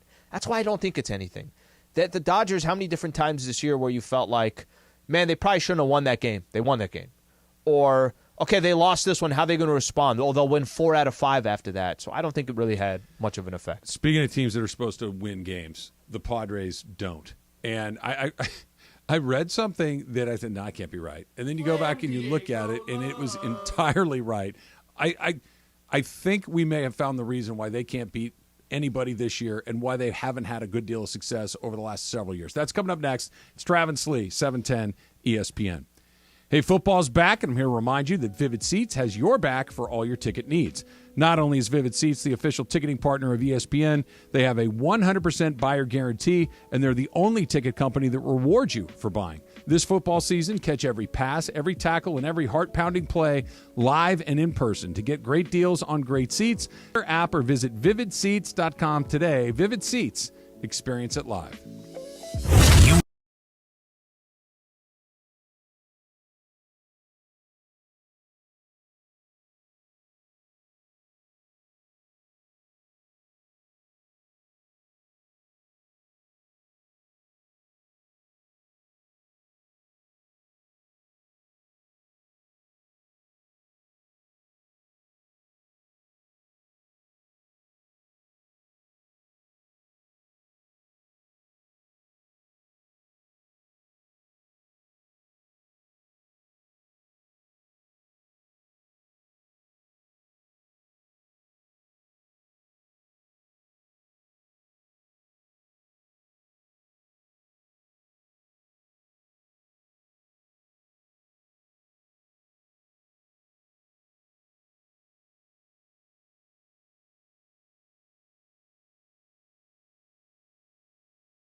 So we were in our pre-show getting ready for the show stuff, and we look up, and I want to say it was CNN was on one of the TVs, and they were talking about how there was a list from Instacart of the most controversial foods in America. All right, so controversial foods that kind of people are very divided on, and so their top 3. I'm not gonna. This is not gonna be the game, so I have a different game based off this. Okay. So the top 3 were anchovies, black licorice, and oysters. Okay, I love all 3 of those. But there are plenty of people who dislike all 3 of those things. I get that. All right, so they also had a list. Slee, where are you on those 3 things? Black licorice, not happening. Not happening? No. Oysters? Oysters, I'm okay with. And what was the Anchovies? first one? Anchovies, I'm all right off that. You're just I don't need 1 that. for 3, and you seemed kind of lukewarm on oysters, if I'm being honest. It's okay. I don't. Would you ever order them in a restaurant? Yeah. Okay. Yeah. Okay. So, but they also had a list adjacent to this that is the top 12 most hated foods by Americans. Okay, so I want you guys to guess. Try to guess as many as we can. And you have 3 strikes. Okay, Like, so are if you they ingredients or dishes? It's got to be They are dishes, ingredients. right? Ingredients. ingredients. the ingredients that are the most hated. Okay, so 3 strikes, you're out on guessing this. All So right. if you miss 3 times, you're out. Okay. So Travis, let's start you off. I'm going to Most guess one hated because I know this is a ingredients. very divisive one, so I'm assuming that a lot of people fall into the hell no category. Cilantro.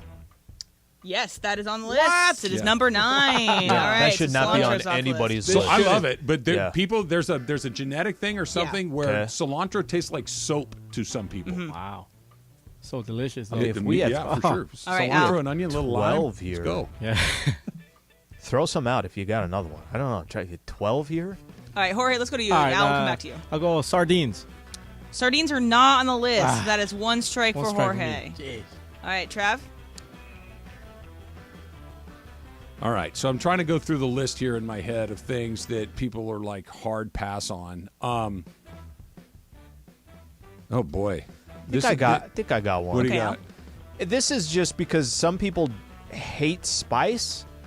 I'm going to go with like a hot sauce or the red peppers or whatever. Just something that gets spice in there. Some people hate it. I mean, I need it in everything. Strike 1. That is not on the Jeez. list. No spices, no sauces. Trav? Yeah, I. Think of things your kids don't want to eat. Oh, That's a majority of these things. broccoli. Broccoli is not on the list. That's strike Okay, well, 1, that- Travis. All It's right, the Jorge. kids don't want it. I'll go with relish. I don't like relish, so I'll go with relish. I'm going to give you this because it Pickle. says pickles. Pickles? Yeah. So pickles is 1 on the list. So that is number 11 on the list. I got one. All right, Travis. Brussels sprouts. Brussels sprouts is on the list. Yeah. Good one. All right, Alan. Olives on there? Olives are on the list. All right, We're rolling now. Jorge. How about onions? Yeah, onion should be on Onions are not on the list. That's 2 strikes for Jorge. All right, Trav. Wonderful. The kid thing is important. I think I got another one too. All right, Al. Garlic. Garlic is not on the list. It's 2 strikes for strikes for you, my Alan. man. I'm just gonna keep not picking. Trav, you're better. Yeah. All right, Trav, you have to pick now. You better not just say anything. Carrots. Carrots are not on I'm the just list. picking things kids right. hate. All right, everyone has 1 more strike left. All right, Jorge, let's go for you. Olives. Already Already got that said. one. Oh, yeah. Oh, I got one. I got strike 3. I'm ready for strike I'll 3. take my strike. I don't know. All right, 3 He strikes took for a Jorge. strike looking. I was just going to say, this guy didn't even see the bat. I saw it look. Mushrooms. Yes, that's it's on gotta the be list. on It's on the there. list. Yeah, that's got to be on there. All right, Alan. Mayonnaise. Mayonnaise is on the list. Oh, good job, Al. All right, Trav, back to you. It's between you two now. It's ping-ponging back and forth. Can I just refuse to answer like Al did at the start? Yes. Well, then you get a strike. I'm trying to think. You know what? You know how I've been doing this, honestly, is by pizza toppings. Right. It's a good way to do it. Okay. Would jalapeno fall into the category that Al was talking about earlier? Jalapeno would count. It would count what he said? I don't know what he said. He What did was talking about spice. Oh, he said hot sauce, though. No, I'm not counting jalapenos. Okay, Is one thing that then he suggested. I'm guessing jalapenos. And that's your 3rd strike. It is not on the list. All right, I want to Alan. get in the business of the 3rd strike game. Cauliflower. 3rd strike. All right. So here's the full list. We're here. It's number 1 is beets. Number 2 is Beets are blue good. cheese. Oh, I love that. Number 3 is okra. Gross. Number 4 is Okra's good. capers. Number Oh, 5 capers are great. is Brussels sprouts. Gross. Number 6 is fennel. Number Good. 7 is olives. Good. 8 is mushrooms. 9 is cilantro. 10 is coconut. 11 pickles. What? And 12 Coconut. mayo. What's fennel? Fennel Fennel's is like a licorice root. Mhm. It's a bulb that grows in the ground. It almost looks a little bit like celery. It looks like celery. Goes on It pizza a lot. And like green sometimes onion it a little does. bit. It looks like a bok choy is Okay. what Yeah, it looks yeah. like. But when it tastes like And beets is that red. Yeah. Well, they can be red or golden. Yes, Okay. and it's featured a lot in the That office. freaked me out. Little balsamic. That freaked me out, man. The beets. We had a beets juice once. Remember when they brought juices one time in the morning Oh show? yeah, I drank looks like blood. Yeah, I drank like 3 of those It in stains. one sitting. Dude, we go shopping, and I'm like, yo, I gotta go to the restroom. I called Clapper. I was like, hey, something's going on, man. Oh no. I don't think you going were supposed to have 3 of them. I know. I realized that when I was It's at a the mall. very Like beet specific vodka? color. Yes. It's a very specific This guy called color. Clapper. That's great. Hey, dog, listen, something's happening. He's like, okay. I think we've all called Clapper once, at least once. More than once. Yeah. How are you? What's up, Doc? More than once. Love for that sure. guy. AJ Preller has 1 winning season in 9 seasons as the general manager of the Padres, not including the COVID season, which was only 60 games long. Yep. They had a winning season that year too. Is it? Are we just overlooking the most obvious reason that they've struggled the way that they have? Is that the team is poorly constructed? As weird as that sounds. So let me flip this your way, because I think a lot of times you can tell if a team is coming into this year. There weren't a lot of people saying, hey, this team is poorly constructed. At least I didn't hear it, right? I didn't hear a lot of people saying, hey, guys, I know the Padres went out and signed these guys. More concern was they signed this player to how many years? They were more worried about, well, what happens to that contract in 5 or 6 years? Right. A lot of people thought the Padres were going to be competing in the NL West, or they were going to win the NL West. I was asked, I go on a station down in San Diego, 760, and we talk Lakers, and Padres will come up. And they had asked me one time, all right, whose fault is it? Is it more, you got to get rid of one of these guys at the end of the season, A.J. Preller or Bob Melvin? Okay? And I leaned towards Melvin, and this was my reason why. They can't be this bad this year.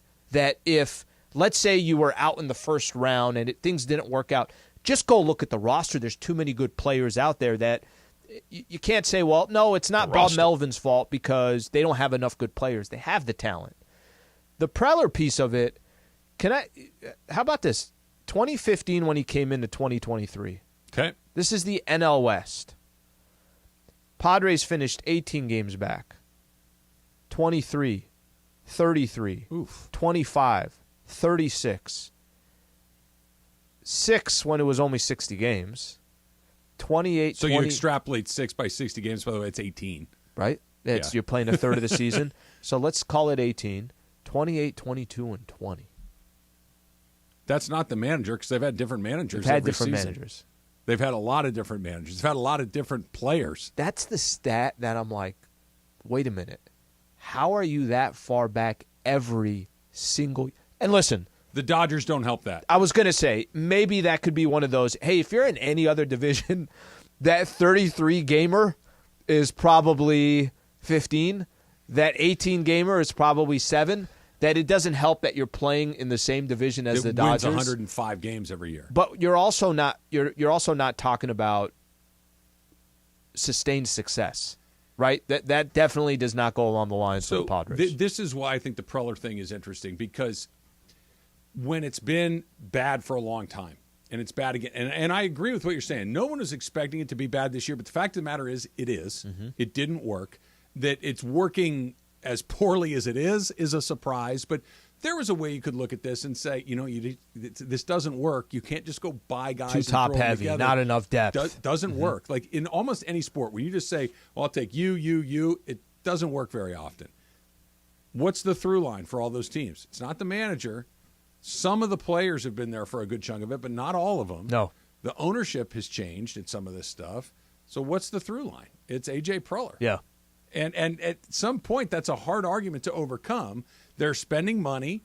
They're not, as far as an organization that won't go beyond a threat. I think they're second in baseball in payroll behind the Mets. Third. Yeah, Is I it think third. I want to say it's Mets, Yankees, and then Padres. It's a fascinating thing to try to figure out, because the talent is there, the fans are there, the money is there, and the team sucks.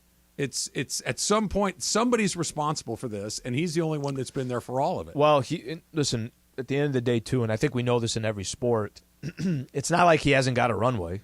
He got plenty of runway. Been there 9 years. And I think if this season nothing happens, and I think most people don't think anything's going to happen. They think he's going to stay there. That there's more likely that something Melvin has goes. to happen. I'm not saying that it's going to be him, but you cannot just do nothing. More likely Melvin goes than Preller goes, and I don't know how something's going to change. I said this to you. I think one of the things, and you watch more baseball than anybody else out there, you can tell when a team just doesn't click. There's no chemistry. There's no small ball. There's no fight. There's no this. It's a really, really bad product to watch. It was only in the last 2 or 3 weeks that I completely let go of the rope with those guys. There's too many good players. There's no way, and you said it, there's no way there isn't a 4-week window where they're screaming hot. It has to happen. There's too many good. It never happened. They never won 4 games in a row this year. It's insane to think about. The A's won 4 games in a row this year. I think they got up to 7 or something. They did. Yeah. I haven't looked at it, but I'll bet you a nickel that the Kansas City Royals, who I think won 3 more games than the A's, they've probably won 4 in a row at some point. That the Padres didn't do it is bananas. Paul in HB. Love to hear from Paul. What's up, Paul? Hey, thanks, man. I appreciate it. Look, Slee, good dude. I love you a lot, but you're flat out you're wrong on this one, man. Preller. He seriously he played fantasy baseball, right? I played fantasy baseball for 20 years, and I'm not very good at it, so I could do the same job as Preller. He got the big stars, a lot of big names. There is no doubt the talent on that roster superior to almost anyone in the National League. But you have to put the right guys in place. Look what the Dodgers have done. Juxtapose the two organizations. They filled in around the edges with quality character guys who are going to fit roles, who are not there for them. And you know what? Look, I'm going to go Uncle Tommy on you. You play for the name on the front of the jersey, not the name on the back. We saw what Machado was in L.A. I'm not a hustle guy. And you know what? Look, you're not a hustle guy, and you're beating up a cooler in the dugout there. I mean, I don't want to put it all on him because that dude can flat out play. But not this year. Got a bunch of dudes. Well, yeah, that's fine, but the talent is there, right? And maybe he can't play this year because he's too worried about the name on the back, as Tommy would say. The point of the matter is you can't just throw all these dudes in a petri dish and expect them to win. And it isn't about how much money you spend. Look at the Angels. For the last 15 years, the Angels have had terrific payrolls. Let's spend money on big names. But if you spend it stupidly, as they have in San Diego, that's where the buck stops. It's not on Melvin, who's a good baseball guy, who's won elsewhere. Preller has never won. That dude should go, along with a handful of other guys. By the way, Paul, I think there's a lot of people that are singing the same sentiment of Preller's got to go. I'll just say one thing to what he said. Here's the problem that the Padres had when they beat the Dodgers last year. The problem is they thought all we got to do is run it back. Oh, by the way, Tatis going to miss 20 games, and you're adding him to the lineup. Oh, by the way, nobody's crazy about the Xander Bogaerts and the deal that he has. I'll say. But you're adding him to the team as well. So all you really did was, hey, you got to the NLDS. You had a chance against Philly. Okay, Philadelphia did whatever they did. You were adding pieces to what you already had. I do agree with them. There's no leadership. That you can obviously tell. Bob Melvin's probably been hands behind his back, and he's got to just do what A.J. Preller tells him to do. So that's their season. Kansas City is 41-92 this season. Okay. They had a 7-game winning streak. I think every team in baseball had probably, but 41-92. That's historically bad. They're going to blow past 100 losses. There's a month to go in the season. They're 41-92. They had a 7-game winning streak not that long ago. Late July, early August. They won 7 in a row. 3. Most Padres had. Insane. Never won a 4-game winning streak. Insane. Haven't got to 500 since May. Would you say it was they were 16-14 or something like that? They were 18-15. Was the highest record that they got this year. Yeah, they're going to have trouble fixing that. Factor Cap coming up next. It's Travis Lee, 710 ESPN. Is your vehicle ready for service before you hit the road for your long Labor Day weekend, which is coming up this weekend, right? Head in your neighborhood Valvoline Instant Oil Change, home of the 15-minute drive-through oil change. For over 30 years, Valvoline has provided quick and convenient automotive maintenance services for busy people just like you. No dragging the kids into a dirty waiting room. At Valvoline, you stay in your car. You stay in your car safe. You stay in your car relaxed while the expert technicians make sure that your ride is at its best. Oil changes, tire rotations, transmission care, and more. more. Just pull up, drive in, and drive out in about 15 minutes. And with over 80 locations ready to help you get your ride ready for the road in no time, visit SoCalOilChange.com for locations and game-winning coupons off of your next Valvoline Instant Oil Change.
And it's time for Factor Cap.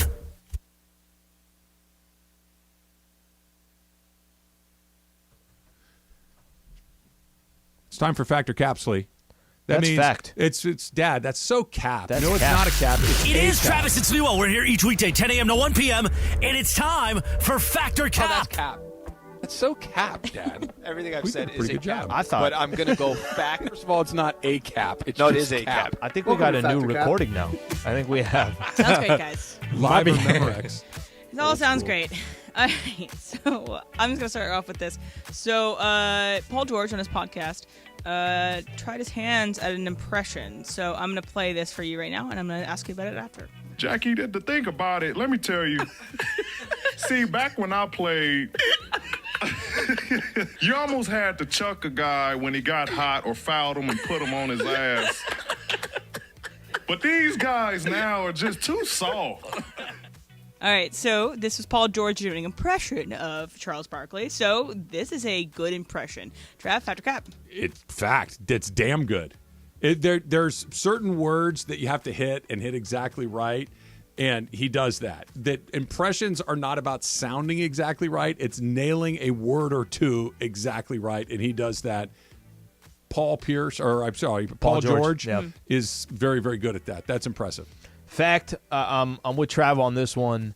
Very, very good at Charles Barkley. And I'll tell you this. So it's Podcast P with Paul George, right? Take out the playoff P. Whoever gave him that one, Podcast P is the appropriate one.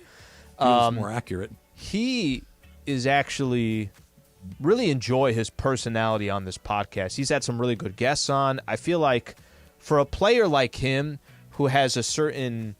There's a connotation that comes to Paul George, specifically with the Clippers.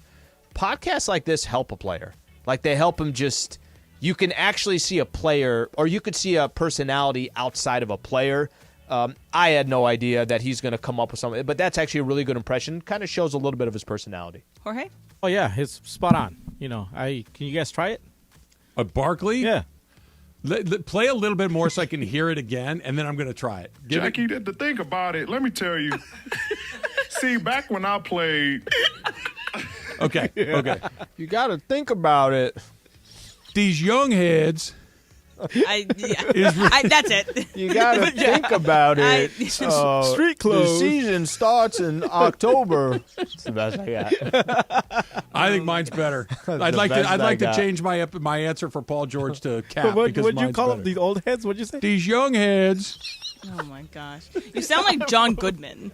John Good, like the guy from from Roseanne. Yeah. You sound like him in Righteous Gemstones. I'll take that. That's cool. All right, so Charles Barkley, John Goodman. So Vince D'Addario. I was playing against Michael Jordan. That was better. That was actually better. Yeah, that was better. Yeah, good job.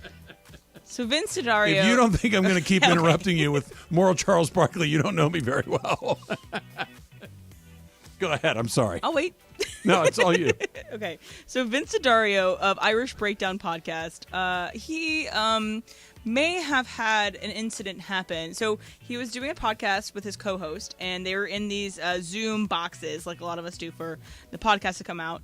And he was in the middle of saying something, then kind of made a face, then kind of, checked and ran out and left the podcast in the midst of this podcast being performed. He came back, and his explanation, I'm going to play it for you right now. Well, I'll be honest. I got out of nowhere, two massive cramps in my quads. I was like, I'm dying right now. Man, I thought you were going upstairs to like lay down some fire and brimstone on the children. The way you jumped up.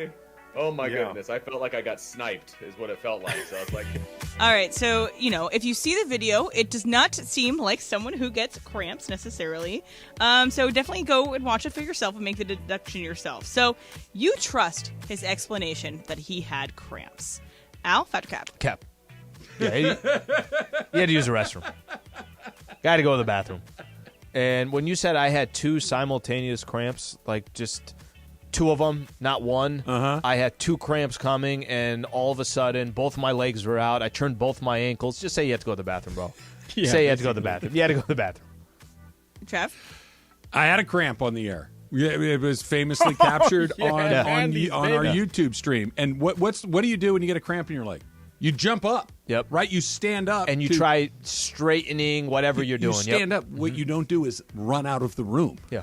There's one reason you run out of the room, right? There's one reason where it's like, if I just in the middle of it got up and left, you know where I went. Yeah. Everybody knows where I went. Bathroom for some reason or other. I am in distress, and it's happening right now, and I need to go. How many players? Every human being. It's the great equalizer, right? Yeah. It's the great equalizer. We've all had it. It's terrifying. It keeps you up at night sometimes, but it happens, and unfortunately it happened to Vince. How many athletes in sports get a cramp and just go right to the ground? Right. They don't just start sprinting wherever they're going. Like Lamar Jackson or Paul Pierce. They have to take care of it. Right. All right, Jorge?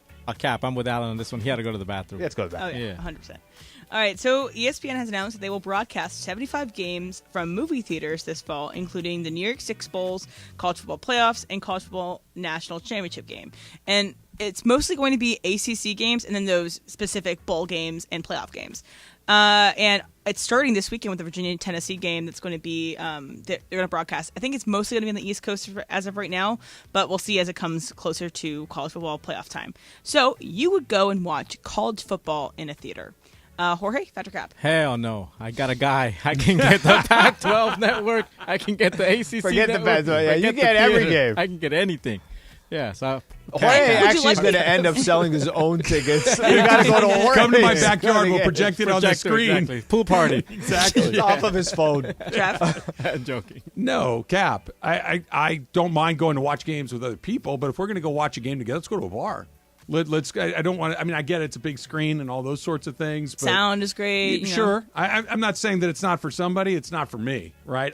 If I'm doing the collected viewing experience, we're doing it at a bar or at somebody's house. Al? Bring the couch. Fact. I love that couch. I'll go Lights fact, out. but I got to have I need some details a part of this. So I'm down to do it.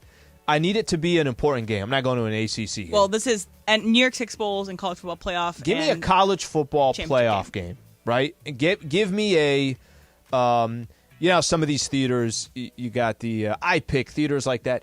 Can I get one too if it's at a theater where I could also order food? I'm ordering drinks. I'm kicking back and it kind of reclines back.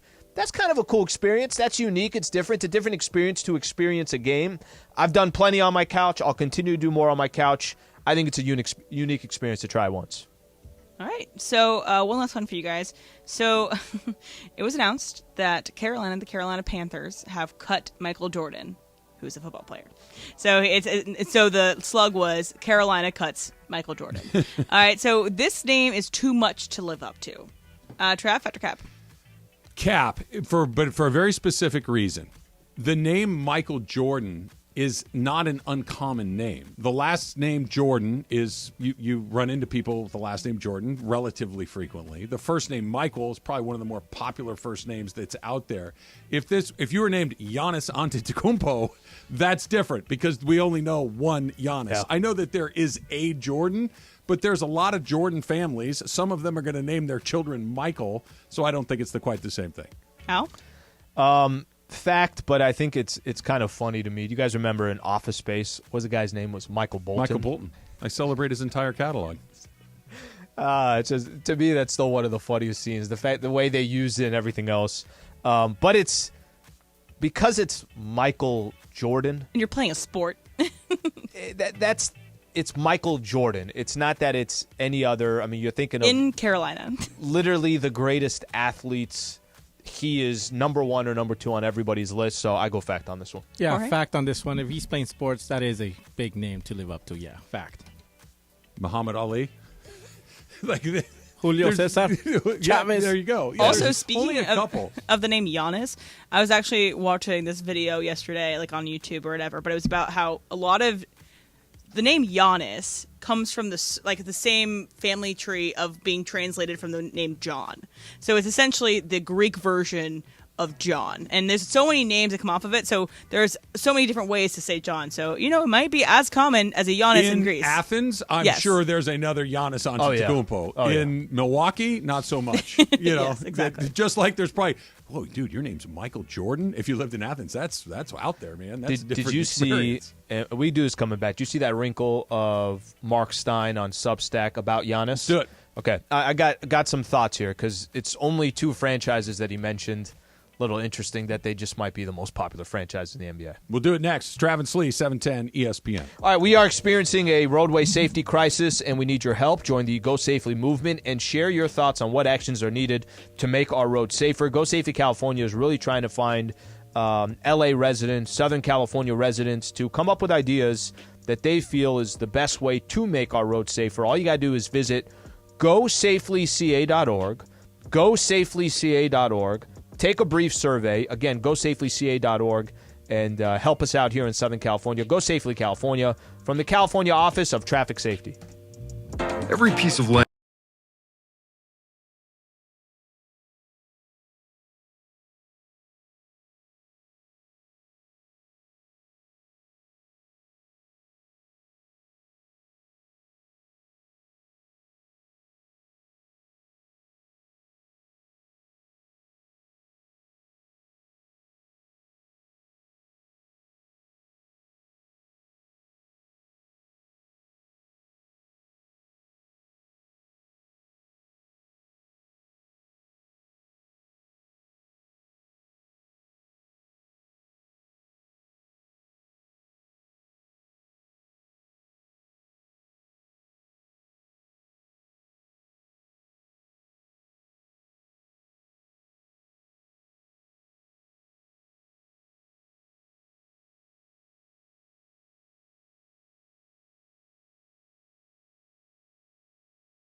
house twice in one day?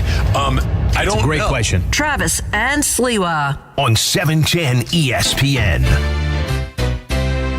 Jorge kind of messed me up because he sent me a video last night. We were goofing around about me making videos for Susan to, help out, shall we say? Yeah. Which really doesn't help out much. And he sent me one butchering a pine or a because you guys say it's hard to cut it up in squares, or whatever. So I'm right. going to send you a video. So he sent me a video of him chopping up a watermelon, and now I can't get the fruit guy out of my head. So now that's going to happen after the show today. Good call. Yeah, it's never a bad call. It's never a bad call. No, it's never a bad call, and they're always. You got like a split, unless you know it's the same place. Is this? I think you said one time you were going home a couple weeks ago. You stopped at a certain fruit stand. Yes. Is it always at the same place? No, that was I stopped for a different reason, and he was there, so I'm like, well, now I have to. So, but that's the fun that you got like that split second that you're seeing. If you're driving somewhere, right, and you're on wherever you are, you got like that split second. You miss it, it's like, okay, now am I turning back around? He's got to be on the right side of the street too, because I'm probably I'm not going. No, I'm not making a U-turn. He's got to be on my path. on my side. Yes, yeah, exactly. There's usually a guy I know where he is on my way home that I'm thinking. I just see what it cost me. I $8. get hooked on that stuff too. If you go this weekend, I think I mentioned to you, I went out to Malibu, right? And I went for a hike, whatever the case is. And you got clam chowder. I'll do it again. I'm gonna go back to that fish market. I'm telling you, it doesn't matter the weather. I get it. But a nice gazpacho. I get hooked on those. They get the signs that just have fresh strawberries, cherries, all that. I'm like, I'm gonna spend $100 out here grabbing fruit. Well, it's better. Of course, it's better. It's better. Yeah. It's cold, and it's just it's time to go. All right. After the Trojans' big win on Saturday over San Jose State, the Nevada Wolfpack is coming into the Coliseum this Saturday. Keep listening all day today for your chance to win a family 4-pack to USC and Nevada from 710 ESPN. And this is all, preseason basically, right? Okay. That you've got. Who did they play last week? San Jose State. You've got Nevada coming up in this one. And then you got, I believe, Stanford is the game after that, right? Yeah, I think that's what Mace was saying. Yep. Yeah, you got and Stanford's kind maybe. of down a little bit, right? This is not the Stanford of Jim Harbaugh and Andrew Luck. This is Stanford that's not very good. New head coach, everything that comes along with it. Until you play somebody that you think has a chance to win the league, Oregon, Washington, UCLA, Utah, until you beat one of those teams and prevent them from getting into the end zone 5-6 times, we're still going to have the same questions. You're going to go through a stretch in mid-October, okay? Em, is that what you said? There's always a loss for... It's usually around mid-October. Okay. Yes, yeah. All right, so look at this stretch. October 14th at Notre Dame. October 21st, home against Utah. Notre Dame's number 13 in the country. Utah's number 14. November 4th, Washington, number 10 in the country. November 11th, at Oregon, number 15. You're going to play 4 out of 5 games. 2 of those are on the road? 2 on the road, 2 at home. 4 out of 5 games from October 15th to November 11th are going to be against teams that currently, I know that could change. Maybe these teams aren't ranked anymore, whatever the case is. They have good players. They're between number 10 and I think number 15 in the country. That's 4 out of 5 games. So to answer your question you said there, you're going to have plenty of opportunities to tell whether they did learn some stuff on defense or if they didn't. All right, so as you mentioned, Mark Stein Giannis said that he wouldn't re-sign in Milwaukee unless everybody's on the same page there, and there's still a ways to go. He's not a free agent until 2025. He's in the 3rd year of a 5-year deal, but he's got a player option in that 5th year. Yep, free agent 2025. The Lakers are the Lakers. The Knicks are the Knicks, right? The Knicks aren't very good, but they're still the Knicks. It's New York City, everything that comes along with it. The Lakers are good and have a history of being good, and they're the Lakers, and they're the most prestigious franchise in the entire league. Is he connected to those two teams because it's the Knicks and the Lakers, or is he connected to those two teams because he has interest in going to either the Knicks or the Lakers? So this is the question you got to ask yourself. By the way, those quotes that he had were real quotes. I mean, it's not like he was mixing his words or, hey, you know what, something came out and I want to go back. The lines. No, he was saying one of the quotes I think was I thought most interesting is when he said, I don't want to be looking back and saying I played for a team for 20 years and won 1 championship. Mm-hmm. Clearly, he has a different frame of mind. You got already all the attention by getting the quotes that you said, and then when Mark Stein of Substack or on his Substack said that the Lakers and the Knicks he could have some interest in. You can't pick two more popular franchises in the two biggest markets in the country. So I think there's got to be a little bit of, I can get the most exposure by saying what I said, plus bringing in the Lakers and the Knicks. But he didn't bring in the Lakers and the Knicks. Mark Stein did. Supposedly he would have interest in the Lakers and the Knicks. The franchise is presumed to interest Antetokounmpo down the road if he does decide to move on from Milwaukee, which just made a slew of moves, the Lakers and the Knicks. Presumed to be interested in. Let's put it this way. If it's for attention, okay, Giannis, you're going to get attention either way. But I think there's actually something to the Lakers are a franchise where many great players have played most of their career or some of their career somewhere else, and then came to the Los Angeles Lakers and tried to cash in on whether it's the endorsements, the market, and potentially winning championships. Sure. That's not uncommon with the Lakers. The Knicks have not won a championship since the 70s, but I'll give them some credit. They're better than they were a couple years ago. They've got a ton of assets. They're kind of waiting to go make that big trade at some point. They got a ton of first-rounders. Maybe Giannis decides, if I don't play another day in Milwaukee, I'm going to be king there forever. I brought a championship to the Milwaukee Bucks. Let me go try something different. That's, by the way, it's much more encouraged now to go play for different teams and just play for one team than I think it was 10, 15 years ago. This strikes me much more as every time a big-name player, it almost doesn't even matter who, whether it's Giannis or whenever Luka, let's say the Mavs have another disappointing season. Okay. Let's say that Trae Young and the Hawks aren't, like whenever bigger names that are on teams that aren't really hitting, no matter what it is, every time a big name is, hey, you know who might be available?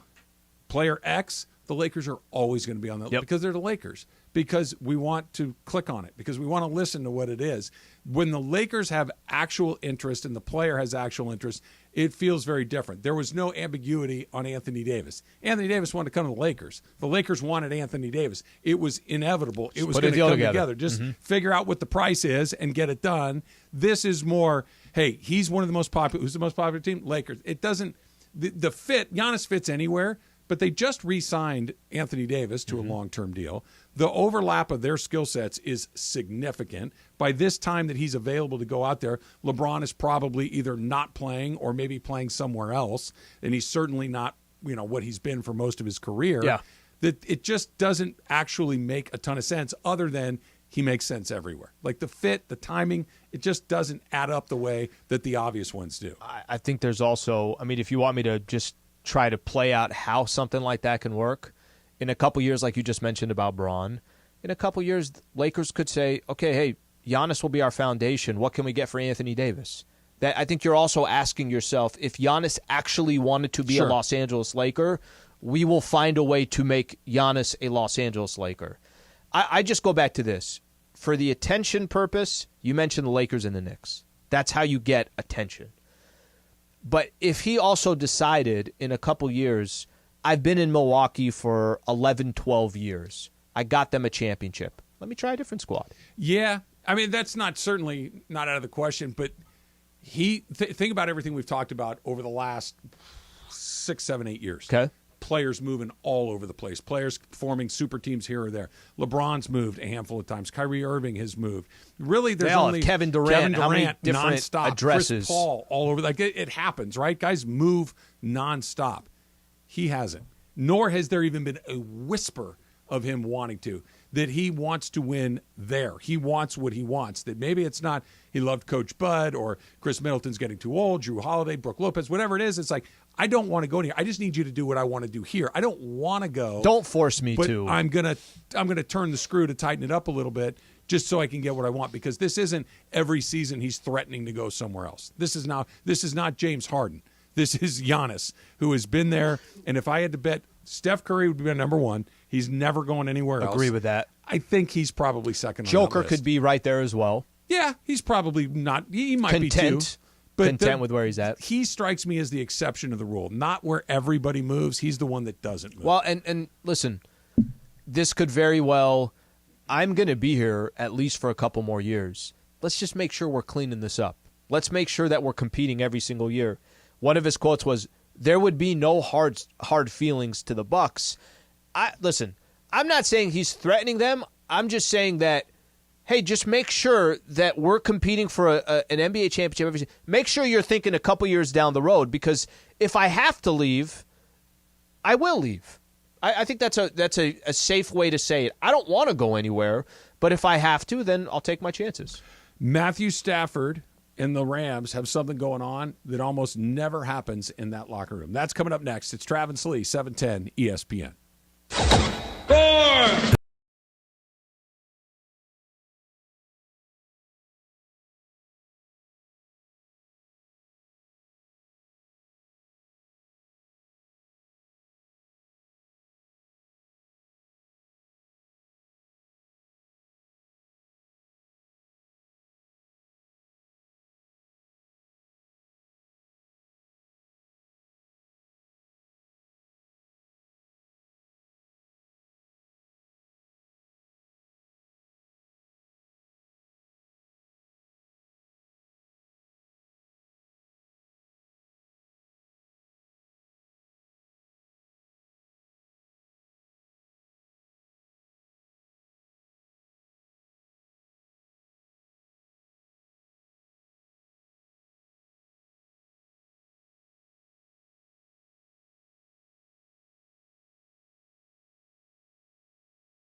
Complaining against.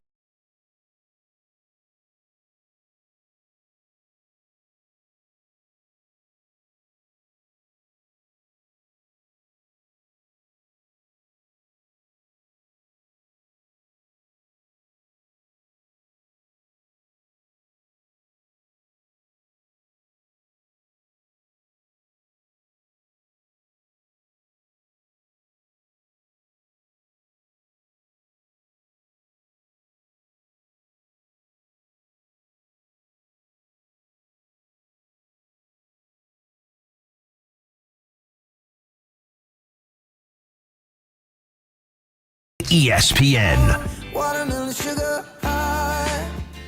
It is the Waba Grill Lunch Hour on 710 ESPN. Thanks to our friends at Waba Grill. Waba Grill is about giving you fresh, grilled-to-order menu items at a great value. Stop by today for a value bowl or taco combo for only $8.59. Grilled chicken mini bowl, their new Boom Boom Taco, and a drink for only $8.59. Get yours today. You can order ahead at wabagrill.com. Waba Grill, eat smart, be healthy. Your people just walked in. I know. I saw. Every time I see them, I look at you. So Stretch Lab is in I here. kind of did one of these where I'm trying to avoid eye contact for fear of, hey, why don't you come in here and get work What done? if they just all walked in and just started stretching you out? Just all of them. They just took one arm. They took one leg. Can I be honest for a second? Yeah. I'm not totally opposed to the idea of it. I really do think I would hurt myself if I tried. because I haven't done it in so long. Yep. Literally forever. I've never really been about that. And if you tried to pull my hamstring, it'd be snap like a piano wire. Like let's there's say, no chance it wouldn't happen. Let's say nothing snaps. Let's go with that. Do you know how sore you would be the next day? Oh my gosh. Yes, I do. I mean, I've done it once. Stretch Lab, they come in like once a month. I did it one time. And I stretch, but I have like 3 stretches that I do, and I'm not doing anything. This is Travis. Out of the ordinary. Like you're just gonna bust in half. I was sore the next day. Of course you I were. was legitimately sore. Susan and I will go for a walk. Let's call it twice a week. Okay. And we'll go, when we go on average, it's about half an hour. Yep. If we decide, you know what, let's double up. Let's go a little further. An hour, I would be a mess. And that's a walk. So the idea of getting my muscles pulled, it'd be in traction. It's not happening. Yeah, right when they walked in, instantly I looked at you and I looked at them. I'm like, oh, geez. No eye contact. How about massages? Do you like massages? No. Same here. No. I can't. They hurt. Yes, they do. They hurt. And in the moment, it's a little like, you're right. It's not great. It's what it is. But the next day, it feels like somebody hit me with baseball bats. Yep. It's Well, awful. I think there's people that, if they've been doing massages for a long time, like that's it. That's something that they do. People that are stretching, people stretch half hour a day, whatever cases, or they do yoga, something. Their body is now obviously trained for it. I guarantee you it would just take time, but over time, it would happen. The clock is ticking loudly. It's happening. See, what ruined it for me was a buddy of mine was going to college to be a masseuse. Like he had the table, the oils, the whole nine. So once a week he would like practice on me, his brother, his cousin. Like we were his dummies, his guinea pigs. So then he would ended up with Tommy John surgery. No, seriously, this guy would put so much oil on you. He's like, oh, don't shower for like 15 minutes. Let the oils do the thing. And I'm like, okay. So then I would go home full of oils, and I was like, you know what? I don't want to do this anymore. No, I don't want to be covered in exactly. The whole point. The second I feel oily, I would like to I'm good. not be oily. Yeah. Though my default setting every morning is let's not get oily today. That's kind of my goal. So that's when Brenda's like, let's get a massage. I'm like, no, you can go on your own. Susan likes them too. Oh, I'm good. We'll send them together. Yeah. We'll buy Chris a dual package. They can go get them. Maita had her school picks picture today? day, yeah, picture day today. How'd it go? That was exciting. It was, she's excited, wakes up early. She's like, it's picture day. She's excited. Oh, she was fired up. Yeah. Special outfit? Oh, yeah. She had it all picked out the night awesome. before. Special hairdo? Special hairdo, big bow on the top. And, she looks cute. Yeah. Who was more into it, her or Brenda? Both. There's a tie. Both. Yeah, it's a tie. Yeah, so Did you guys ever have like a regrettable picture day outfit? Because I have one. So 3rd grade, I guess it was like all the rage to wear ponchos, and so I had like a knit poncho that I wore, and it was like I had a little collared shirt in a pink, like a different colors of pink poncho, and I had a little ponytail, and I thought I was the hottest thing out there, and I regret that. I think we decision. all have pictures where you're like, what the hell is this? Or you ask your parents, how'd you let me out? It's funny. Emily, my mom just sent me a picture similar to yours, the one that you put on your Twitter handle. I have very fine, very straight hair. So basically every picture of me from the time I had hair until I was in high school is me with a bowl cut. There's not a picture of me that's regrettable. They're all pictures of me that are regrettable. Did she cut your hair? No, she would send me to the barber, but it was. But say, give me the bowl. I guess. I mean, I don't remember what the dialogue they just was. Literally throw it on but there. Every picture of me is just and my again, even not as a bald person now, but as a younger person with hair, very fine, very straight hair. Mm-hmm. Not a lot of things you can do. And speaking of pictures, people on Twitter are hitting us up with their kid pictures since Emily changed hers to her kid picture. Like, keep them coming. Oh, man, look at that. You got to post that. You got to post that. Yeah. Also a winner. Gosh. Yeah. It's like Emily's. I got some Little League trophies in my hand, and I'm looking like I'm pretty proud of myself. But hey, at least that wasn't the peak of your athletic ability, because that was mine. My peak was when I was 10. You at least peaked when you were in college, I would assume. Well, that was a very Maybe high low school? peak. Yeah, I was going to say we descended into the valley after high school, but we at least got to travel a little longer. I guess that's what it is. So we talked about Kelly Stafford and what she said about Matthew Stafford not being able to connect with his teammates, that there's a generation gap that he's having trouble bridging and that he's trying to connect. And some guys are looking at phones and they're It's a not lot of playing names to cards. learn. A lot of names to learn, all of these things. I think we kind of jump past, which is interesting. This is fairly low stakes in this universe. It's really the first drama that they've had as far as personality drama on this team. They don't do that Well, kind of there was stuff. Cam Akers last year who was away from the team, then came back, but it was not out in the media. We didn't really know why. We didn't know the details. But coach-player friction is not super uncommon. For the Right. Rams, it was a little bit more, but the players, And Todd Gurley. the coach and the player aren't seeing eye to eye. That's kind of just sports, right? That happens on every. But player's wife drops something in that star quarterback can't connect with his teammates. That's new for this team. This group's pretty buttoned up, pretty professional, pretty low key when it comes to all this drama. I don't think this is going to turn into something, but when you look at it from 30,000 feet, they reportedly tried to trade him during the offseason, or at least were listening to offers. Sure. They wanted to restructure his deal, which did not happen. The team, let's put it this way, the team is not as talented as it's been in previous seasons. Yep. The road to the nice way to playoffs say it. is far more challenging than it has been in other seasons. He's 30-something years old. He's coming off of a pretty serious injury. It could be one of these, you know what, not only is the football going to be challenging, I'm not even enjoying the time with these guys is challenging too. All of this is new for this group, this player, that team. Can I ask you a question? Next year, let's say 1 year from today, and we're about to start the 2024 NFL season. No, he won't be. Yeah, I think that tells you everything right there. Yeah. Will he be a Los Angeles Ram in a year from now? If I had to place a bet on that, that's all I'm saying. I would bet that he is either not playing or on a different team. Because that gives you retired? Yes. Yeah. I think that he's either decided, you know what, I've done enough. He's going to make another $35 million or whatever the number is this year. I won a Super Bowl. He's got 3 or 4 little girls. He's got a wife that he wants to spend. All of these things. I have more money than I could ever possibly spend. I've had enough. Or, hey, I want to take one more rip at this. We're not quite where we need to be. Send me to here or there. And the Rams draft a quarterback. So that gives you 1 full year, this season. Then it gives you a full off season, and then a little bit of more trickle time before you actually start the next year.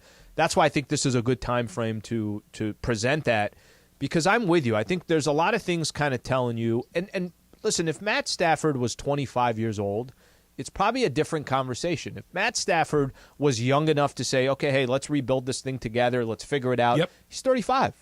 So Matt Stafford's also saying to himself, with a serious injury, can I be, if it's not going to be with the Rams, if the Rams need a couple more years to figure some stuff out, if they're maybe retooling, there's nobody can say, hey, Matt Stafford did not work out with the Los Angeles Rams. Of course you can't.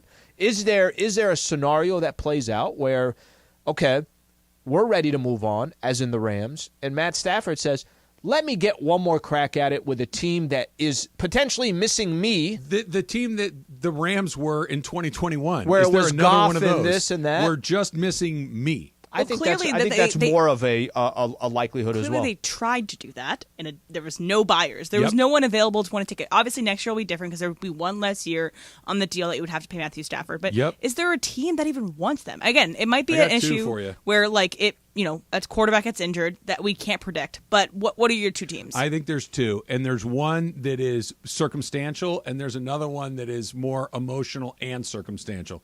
The one that's just circumstantial are the Dolphins. Tua is one weird hit away from maybe never playing football again, right? We saw what happened to him last year, and he's I hope it never happens. I hope we never. But if Tua got concussed again, who knows? Dolphins are really good, right? They're really good. And if he goes down, we saw what it looked like behind him. Wasn't great. A situation like that one specifically. Who else is supposed to be really good this year? Like for the first time in a million years, who's supposed to be really good this year? Detroit. Tell me that doesn't complete the circle of his career, where you guys couldn't put the team around me long enough, so I had to go somewhere else to do it. But while I was gone, you used what you got for me to rebuild this thing into a legitimate playoff squad that has a shot, that maybe your quarterback's not quite good enough to get it done. He goes back there, tells that story, closes that circle off one more time. I've heard of crazier things. Well, I think wherever it is, I think it's safe to say that it sounds like a year from now, I think there'd be more people that are surprised that Stafford's still the quarterback of the Rams. The Lions would be crazy. That would be crazy to go back to the Lions. Would it? It would be. I feel like it would make the Lions look bad. They Why? made the trade in the first place. Well, no, but okay, they're almost where the Rams you think were. that Jared Goff could get Poor it done. Goff. Well, Poor Goff guy. comes out of this looking not great, right? Jeez. So, but think about it, Em. They, for the first time in a really long time, they're expected to be pretty good, right? Because of Jared Goff. Well, in part because of Jared Goff, but let's say that they go through this season. We're talking about this a year from now, right? That through this season, and it doesn't work because the quarterback just isn't quite good enough. Where have you heard that story before? And what if Matthew Stafford's like, I got 1 or 2 more years in me. This is the perfect ending to my career. This is a perfect opportunity for me to go back to where I spent the vast majority. I know how to do this. You're close. It makes a lot. Again, I wouldn't bet my house on. I don't think I'd bet 20. The bucks Miami on it. one's interesting. I think that they're one's more both interesting. I think that they both. Are you track. not sold on the Lions, Al?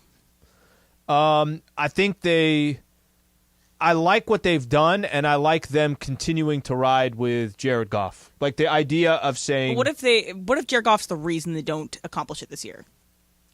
I'm not saying he's going to go there in the middle of the year. That's not what I'm saying. At the end of the year, if they're at the point where the Rams were 3 years ago, it's like, listen, man, we're close, but we're not good enough. I feel we like got to that get a little better. I feel like that chapter is closed.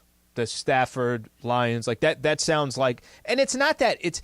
Sometimes it's not that it wouldn't make sense, but I also feel like he spent so much of his career there. He did leave like that. He didn't want to leave. He didn't want to leave, but I think it was trade mutually beneficial for both, right? That he got to go to an organization where he had a legitimate chance. The team was not very good, and he didn't leave with acrimony. He did not leave where, bleep you, no bleep you. It was, hey, man, we've given this our best shot. It's the best we could have done. Why don't I go like somewhere the else? Albert Pujols. It's a lot like that. That we've given you the best shot we have. You've given us your best shot. It just didn't work. Let's go to the next chapter, and we'll be friends for the rest of our lives. Well, the next chapter is the Detroit Lions might be pretty darn good. Stafford, when he's healthy, still really, really good. Some other places. By the way, do you have a little hesitation when you said when he's healthy? How much of this season is, hey, can we make sure that he's good to go, that now he's healthy? How much of that is still or how much of that is a question mark? I would imagine this it is. offensive line is a huge indicator of that and whether or not they can protect him. But who are 2 teams that would actually work well that would never happen? The deal would never get done. It could be the 49ers and the Seahawks. Geno Smith never works out, and but that's never going to happen. And same for the 49ers. If it was any other team, the situation, if we looked at it blind, 1,000,000 times they would probably take Matthew Stafford. All right, I need social media help, Emily. I'm going to need have you help me edit something along the way and pick one of these pictures because I have bowl cuts in all 3 of them. We got to figure it out. That's coming up next. It's Travis Lee, 710 ESPN.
Travis and Sliwa. On 710 ESPN. So I'm setting you up for Western week, Western themed weekend. Oh, okay. Oh yeah, Friday. So can you guess who this is? Your memory. Thinking about how two young kids. You guys want a hint? Yes. NFL quarterback. NFL Current? quarterback. Oh, he's retired. Terry Bradshaw. Nah. Next. What do you think? Montana? Oh, wrong. Who do you think? Cowboys. Aikman. This is Troy Aikman. This is Troy Aikman. You know what the tell was? Oklahoma Knights. He's from Oklahoma. Yeah. Hold on, tear it up. That ain't bad. All right, Aikman. Yeah. Not bad. What's it It's not called? bad. What's the name of the song? I have no idea. But that's just Send it to me. I'm going to give it to the PA. All right, yeah, for sure.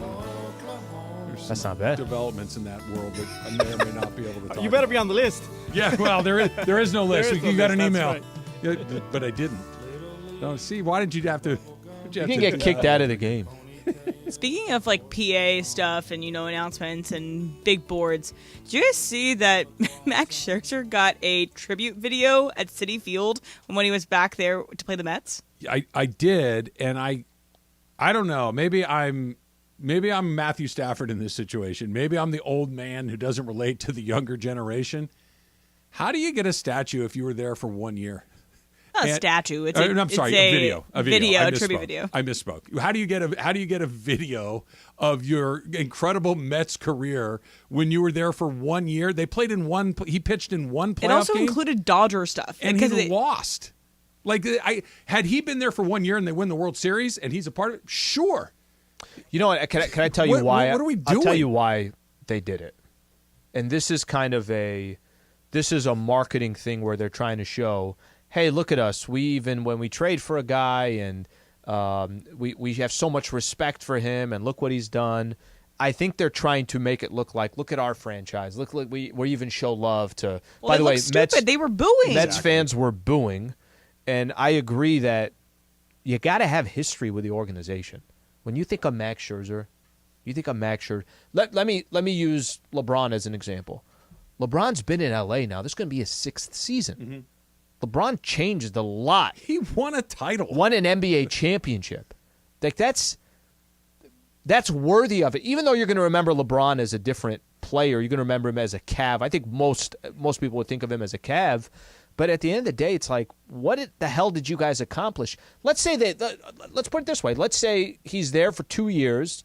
One of those years they win a World Series, and he's a huge piece. Why? I don't have a problem with the trip. I still don't think okay, well, it's because they won a World Series.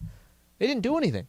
It's like OBJ getting a tribute video if they won a World Series. Or it's more like Bobby Wagner getting one when he comes back to play here. That's what it is. That's a really good example. We liked him. He did great. Nice guy, good player. Win any big games. What's the moment? Right? I kind of go the opposite of what you were saying, Slee. I would think it's more likely that they did it specifically to tee up their fans to boo him than they did it to try to say, hey, look how nice a guys we are. Because that didn't work. Right? That did not work. They know their fans. A temperature for the fan base. They know how their fans are going to react to that. They know that they're incredibly disappointed with how this season has gone. And how Scherzer's a little bit of a nutcase. And Scherzer is a hothead for sure. And he's back with the Texas Rangers. By the way, they just traded him a month or so ago. If anything, this was hey, watch this. Right? As much more so than, hey, that was a really nothing happened. He wasn't there. It wasn't a meaningful. It wasn't terrible. He wasn't like he's a bad guy, but he wasn't there long enough to have it happen. And the Mets were one of the franchises which was smart to say, okay, hey, this ain't working. Cut ties, get a prospect, move on. Hey, I don't understand the tribute. So where's the line? So where would it be where you find it acceptable that someone gets a tribute video coming back? One of two things needs to happen. Or both. You need to be there for a very long time and be very, very popular. Justin Turner, for instance. Right? When Justin Turner comes back to Los Angeles, they're going to be thrilled to see him. Mm-hmm. Justin Turner also won a World Series. What about Kenley Jansen, though? For sure. Mm-hmm. Right? For the very same reasons. What about Bellinger? Yeah, he won an MVP. Yeah. Look, but by the way, these are all guys that were there for how many years? Yeah, Bellinger was there 4 years. And won a World Series. 5 years. And won a World Series. This is not just, hey, he was a good player who was with, like if Albert Pujols comes back through, that's kind of because he's a legend of the game and Dodger fans really liked him, but he was only there for a very short period of time. Julio leaves next season, he's going to get a tribute. For sure he will. But yeah, Those are easy OBJ, ones. if he got a tribute at the Rams game, would you be shocked if they No, don't play the because Ravens he this helped season? them win the World Series, the Super Bowl. Okay, Trey Turner. He was there for a couple of years, was really good, but nothing in the postseason. There for ever 2 happened. years, nothing in the postseason. I'd say no. Don't give him a tribute. No, you got to do something. You can't think about the tributes. If you're saying Justin Turner, yes, why is he getting a tribute and Trey Turner? You know what I'm saying? Like, think of what one meant to the franchise versus the other. One is one of the most popular players of his era. The other guy was a good player that was there for a couple of years. Yeah, and he was there He's a because he baller. had, and the second he got to leave, he did. And also, you have to think about what is going to be in that video. It has to be something that stirs an emotion. And you think about Trey Turner, I don't know a moment that would stick out to me that would put in that video. Just a slide. Sure. The slide. I'm not even being flipped. Like, But the slide is the moment, But right? it's one thing. Sure. But if Chris Taylor, similar things. If he ever left and came back, he has some big moments that have been hit. And he's been a Dodger for a good amount of years. He had a walk-off in the playoffs. He had a game-saving catch in the playoffs. He won a World Series. Yeah, for sure. Yeah. So I think it has to be like wanting to know what the content of the video would be and if there's enough good stuff in there. But it has to be, these key moments that are connecting you to the franchise. Right. Noah Syndergaard is more worthy of a Mets tribute than Max Scherzer is. Oh, yeah, 100%. That's what I mean. Like, Noah Syndergaard had some moments there. Noah Syndergaard was really good for the Mets. Not so much for the Dodgers and the Guardians. But yeah, can't just, hey, I wore is Justin Verlander going to get one when they come back through? Mo Bamba. I mean, I'm trying to, you know what it Lonnie is? Walker. Hold on. Is there a guy, a veteran guy, who was on the Lakers? Carmelo. Carmelo Anthony is a really good example. That's a really good example. To get a tribute for the Lakers? To get a video tribute. No. That's what I'm saying. Yeah, no. That Max Scherzer's walking straight into the Hall of Fame. Yeah. So is Carmelo Anthony. Yep. One of the great pitchers of his era, one of the great scorers of his era. But you didn't do anything here. We like you. You're a nice guy, but you're not going to do that, right? Yeah. It's insane. Yeah.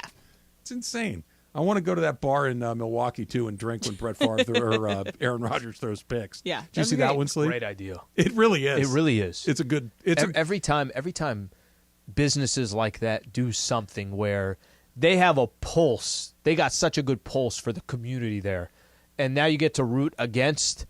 and this is just one example of it, but I love the idea. Is there another example of, because you guys know me, I love to root against things almost as much as I like to root for.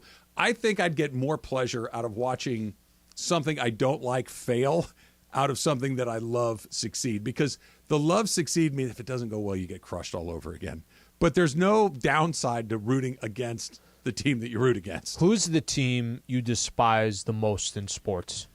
Is there one, or it's listen? As we get older, I think there's less of it. I could have been the Celtics back in the day. It's not a team; it's individual. I root against individuals. The Angels are a hard team for me to root for because I just think that they've tricked off two of the great careers of their entire life, of the entire era.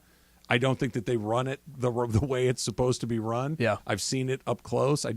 Just doesn't make a lot of sense to me. So when it goes bad, it's like, well, yeah, you're running it bad. It needs to go bad. I love seeing Duke lose. So there is a thing at UVA, so it's kind of a tradition amongst fans of UVA basketball, is whenever Duke loses, it doesn't have to be to UVA. It's just if Duke loses, period. There's this website called Did Duke Win?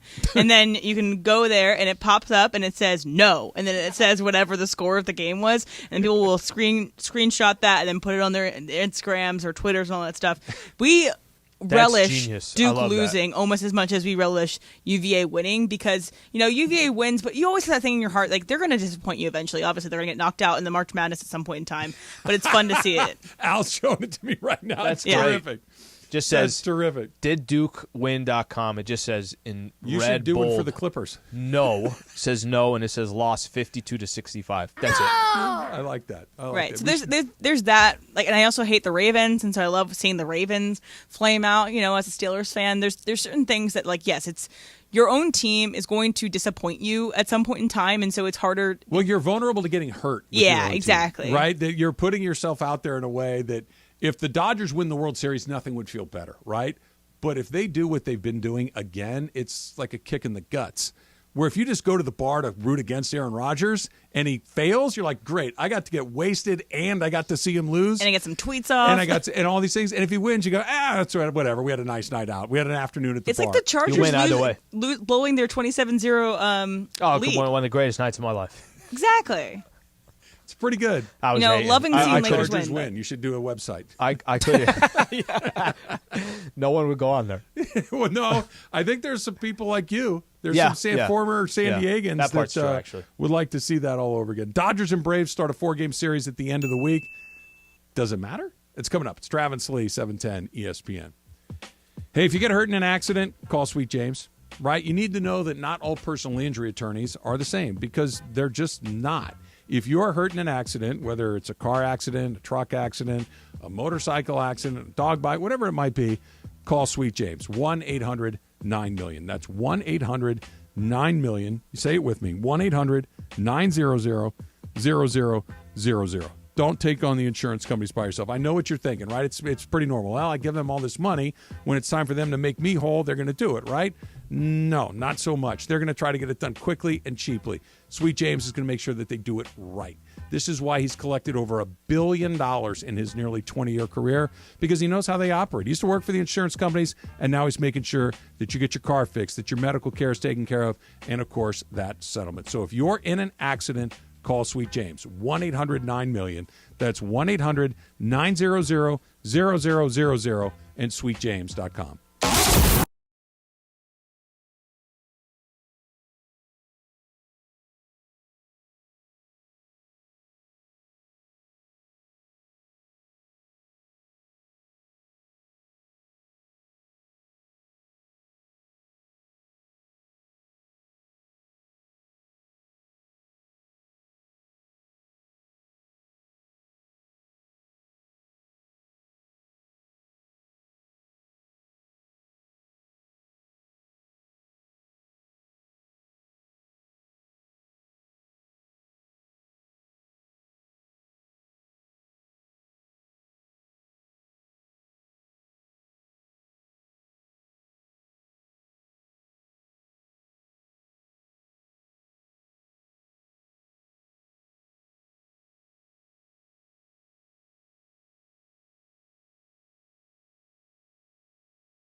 with her gold medals from her swim competition. And my mom just sent me a picture of me with a Little League trophy that is now my Twitter avatar. So I'm very excited. Jorge, that's your mission. Al, this is your mission to go. I got to go back to El Cajon. You got to go find They're a all picture. there. You got to do El it. Cajon. My mom came through. She also could not find one of me without a bowl haircut. So that's exciting. I got to find the one where I'm wearing my Jerry Rice jersey. Are you a Niner fan from way back? Oh, man. You have no idea. I'm next to the Christmas tree. I had just gotten it for Christmas. How did that happen? Oh, that's cool. My dad. Jerry Rice. Oh, your dad's My a dad Niner lived fan? in San Francisco for a minute. All right. Yeah. That's unfortunate. That's unfortunate. Was there any part of you knowing that the Rams were coming back Nope. to L.A.? Nope. Nothing. I'll put it to you this way. You're dating somebody for 30 years. Yeah. There's a new hot girl comes in town. You're not going to leave a 30-year history for like the hot girl right now. Come on, man. Some people do. Yeah, not here. There's too much that's time invested. The story that you just told is not an uncommon story. Well, not in LA. Well, she's not as hot anymore. The problem is with She's the a roller coaster. franchise that he's with, it's such a prestigious franchise, We've been too. up and down. It's just been a ride, you know? So it's cool. I got all this swag anyway. Like, what am I going to do with all you my got red the swag? poncho, you've got the necklace, Everything. you've got yeah, T-shirts, hats. Like, It's your team. I got yeah. I don't like it. Yeah, well, I don't like yours. Yeah, I guess that's all right. All right, you want to go to the Coliseum on Saturday afternoon to watch the Trojans battle Nevada? Caller number 7 right now, 877-710-ESPN. You win a 4-pack to see Caleb Lincoln and the USC Trojans this weekend. Call right now to win from 710 ESPN. Caller number 7, 877-710-3776. You can go watch the Trojans, and I believe they're the Wolfpack, Lee. Caleb Williams and Lincoln Riley, not Yes. Caleb Lincoln, which to be. And no, I know that's how Caleb it's written. Lincoln and the USC Trojans this week. Yeah, I'm like, Caleb Lincoln. I'm See, like, now you're going to make me slow down, Caleb. I said Lincoln. Caleb Ferguson last week. Yeah. It's pretty more. Caleb Ferguson that's a whole nother thing. Speaking of him, Dodgers have 2 more. They have 1 more tonight against the Diamondbacks. 2 more against the Diamondbacks. I'm losing my mind. They go 2 more Tuesday, against the Wednesday, Diamondbacks. Thursday. They start against the Braves. Then they start a 4-game series with the Braves. The pitching matchups, everybody's, at least as of Monday or Tuesday afternoon, everybody's pitching everybody. They're throwing, Julio's going to pitch, Kershaw's going to pitch, Miller's going to pitch, Lynn's going to pitch. Like, you're going to get all of these guys in there. The Braves, Strider, Fried, Morton, their guys are going to pitch too. Mm-hmm. Doesn't matter at all. Is there any result in this? Because unless like the Dodger bullpen blows 3 out of the 4 games or something like that, I think this is going to be one of those. It's a fun series to watch, but we still got a month to go before we're actually playing for real. I guess this is a question. How important is it to – there was a time where the Atlanta Braves had such a lead on the Dodgers as far as their record goes. It's 4 games now. It's not that the Braves are playing bad baseball. I think the Dodgers are, 22-4 in August, something along those lines. I think that is right. So they made up a lot of their ground over these last, let's say, 60 days or so. How important is it to make the Atlanta Braves have something to play for the rest of the way? I'm sure they want to start a series if this is the way it lines up in Atlanta, and I'm sure it means something. I mean, heck, yesterday we were talking about how important it is. Can you get Julio to just start these games that are at home? I know they're 4 back, but if you take 3 or 4 from the Atlanta Braves over this set coming up Thursday through Sunday at Dodger Stadium, you got a legitimate chance having the best record in the NL. So I guess the question is that important? Is having the best record important? Because that's the only thing really left to play for. The Julio part is interesting, but I think that's literally the only part about this that they would care even a little bit about. I really don't think the Braves, if you said to the Dodgers, hey, and the Braves both, we're just going to fast forward to the NLCS, we're playing each other. If I can give you that, but you have to, either way, but you have to go on the road, I think it's fine. Let's do it. Mm-hmm. Let's go do it. I don't know if that matters a whole bunch. I know that being at home's better than being on the road, but neither one of these teams are drastically different. They're good on the road. They're good at home. These guys, other than Julio, their splits are roughly the same, home and away. I don't know if it's a huge deal. I think it's just going to come down to the worst possible thing you can hear as a Dodger fan. Are you playing well or not? Are you hot? Is Mookie looking like he's looking right now? Is Freddie looking like he's looking right now? Is Clayton Kershaw healthy? Has Bobby Miller gotten a little bit better? Is Lance Lynn still pitching the way that he has? Can we pitch Julio at home and avoid pitching him in Atlanta? That's what matters much more than, hey, we got one, because it may not even get to that 7th game, right? It might end way before then. I don't think it makes a huge difference. I think that's the only thing that I could look at. I mean, I think there's also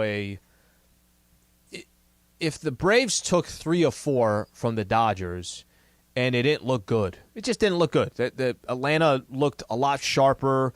Dodgers weren't hitting with runners in scoring position. World's not going to end, but I think they could take some of that. I think that's good to have on their side. And I think the same way, if you're the Dodgers and you took 3 or 4 from the Atlanta Braves, I don't know. Here's Atlanta, the best team in Major League Baseball. They came to Dodger Stadium, and we did to them what we've been doing to a lot of these other teams. You and I were talking during one of the breaks, and that the Brewers, I think, have won 8 or 9 in a row, something like that.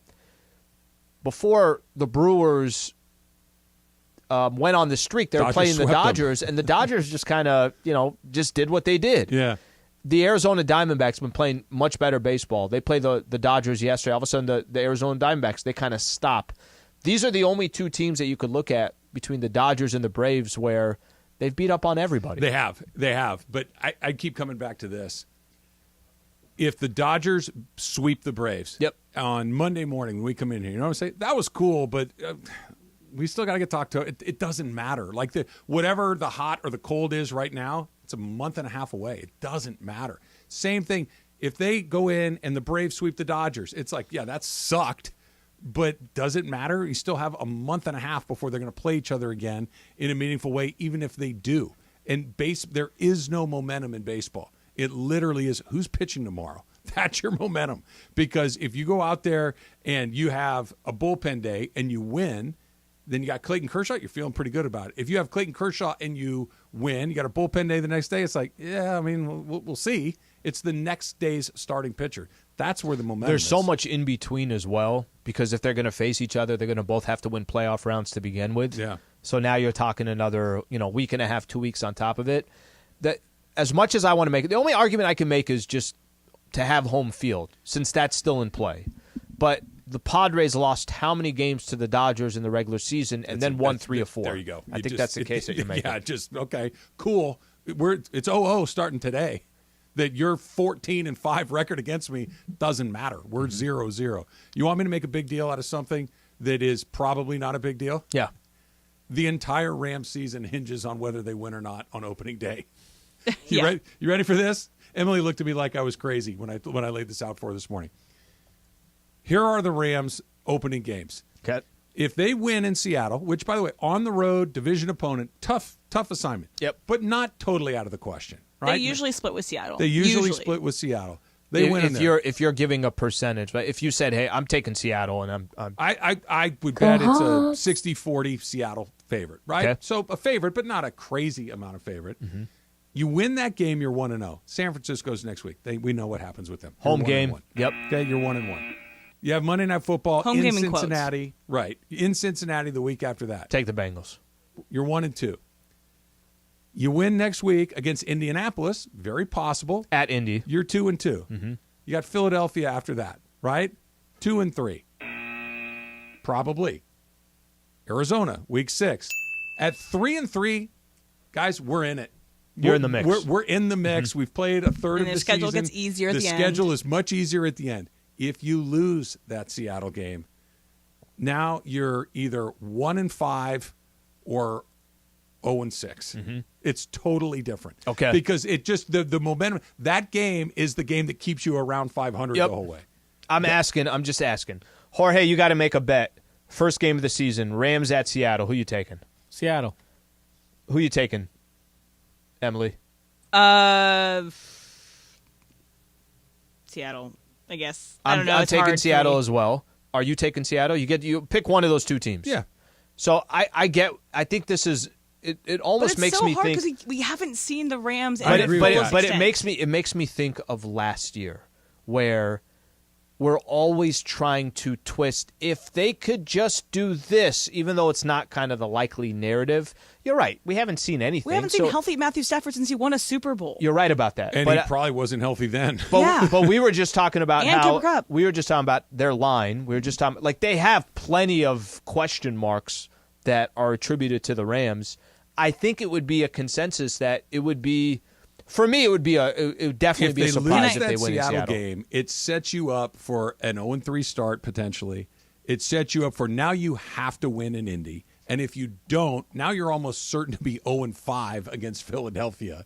That it's really, and even if you beat Indy and you beat Arizona at 2-4 with the Cowboys, Steelers, and Packers waiting for you on the back end, okay. Can I sell you on the other side of why the Rams do have a fighting shot? So It's Geno Smith who knows if he can repeat what he did the last season. Last season, they went way over expectation of what they were supposed to do. Obviously, they have Geno Smith back. They have a quarterback back. They have DK Metcalf still. They have Bobby Wagner back. They added, one of their draft picks got injured recently and won't be here this season. But they have Pete Carroll. But there's a lot of question marks. We don't know if Geno Smith can really repeat. And I think that is the biggest question mark for me.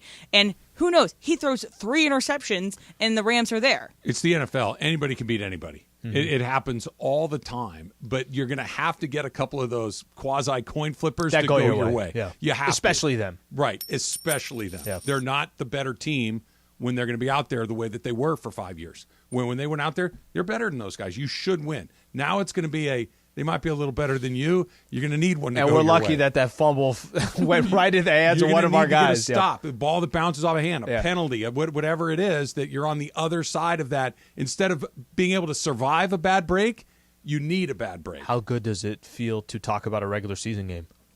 Not nearly as good as 41-0 in the final preseason game of the year. I felt like 5 hours to You know play. why it felt like that? Because it did.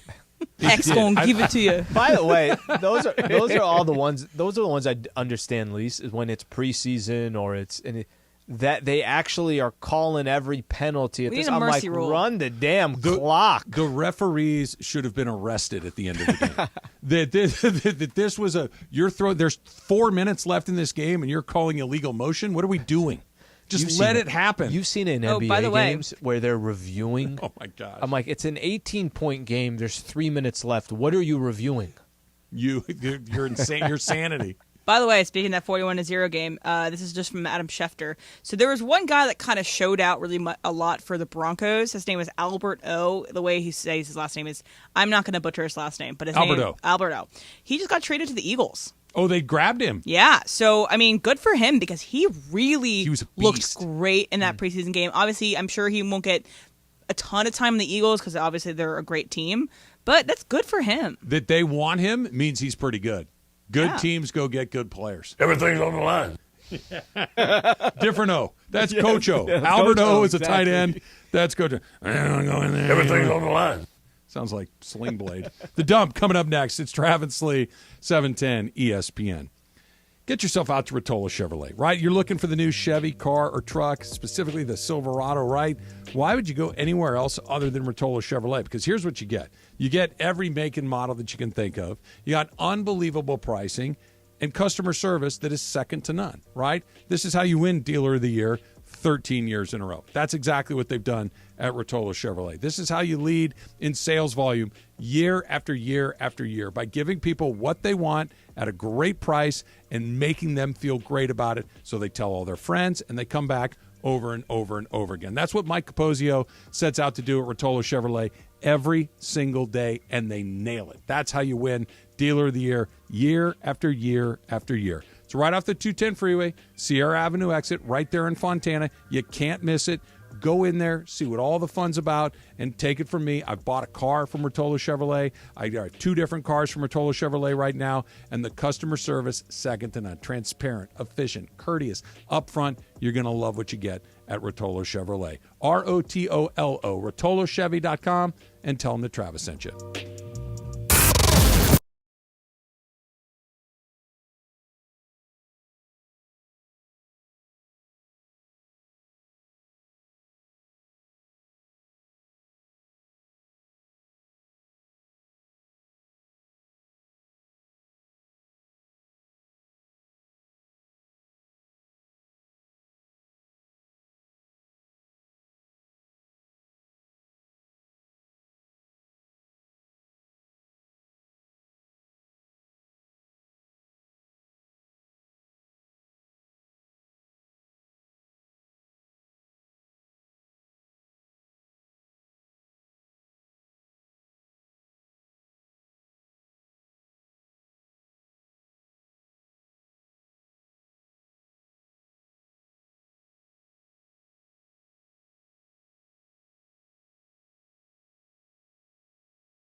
Yes, it's time for the dump. It's time, as Chris would say, to get you in the NFL spirit. How Latinos pronounce NFL teams Part 3. ¿Y está aquí? ¡Se Washington Commando! Washington? Yeah. Yeah. Yeah, the Washington. I was very confused in the beginning. The watching team. It's the play it G again, at play it the again, play it end. again. How Latinos pronounce NFL teams Part 3. ¿Y está aquí? ¡Se Washington Commando! I got it from the Commanders. That's how I got He it. styles the Commanders. He says commando. Commando. Washington Commando. That's the only way I got it. Just on that end there. I like that a lot. We What's we we have had? every team. We have every team. So We've we had gotta do one. Pittsburgh He did many Steelers. parts. Yeah. We've had Pittsburgh Steelers, Patriots. New England Patriots, and then the Commanders. And the Washington Commandos. Commando. Yeah. the Commandos along the way. I posted my picture from when I was 9 years old on Twitter today. Emily inspired me. Here are some of the responses. You do look like a bully. Thank you, Cap from Whittier. That makes me feel good. Rich M says the smirk has never changed. That's probably true. Was this taken before or after you sent a strongly worded letter to the Rams quarterback? Have I ever told you that story? I was not 9. I was probably 12. Okay.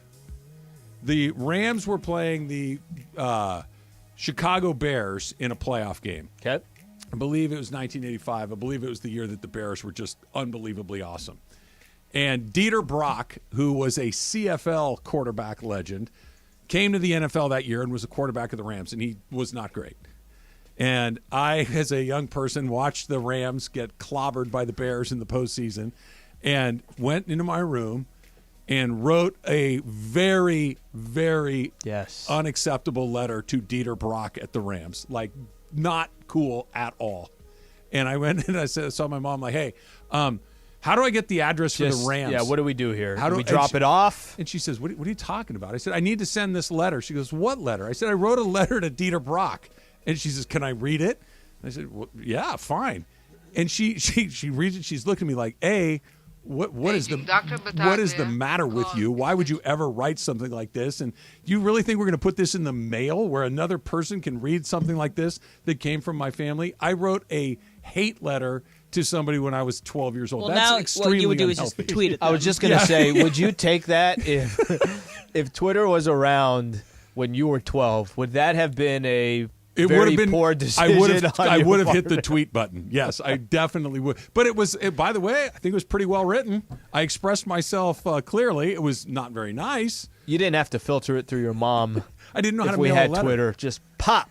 Did it involve something like Dave Roberts said? No, it wasn't profane. Okay. It was just mean. Mean. It was just mean. Yeah. Care about your team, man. It was a bit much. This one is you're riding a bit high there, Rogers. I tried writing a letter once. I was in junior high, and then there was a Kobe Bryant book that came out. Okay. It was one of those book fairs, like book Yeah, fairs yeah. in junior high. So I bought the book, and then my one of my teachers says, hey, you can write a letter to the Lakers, maybe they can hand it. And I was like, no way. So I went home, penciled one in. I don't know if he ever sent it, but I never heard back. But it was a letter to Kobe when I was like 12, 13 years old. Okay. Yeah. So if we're telling stories, here's another one.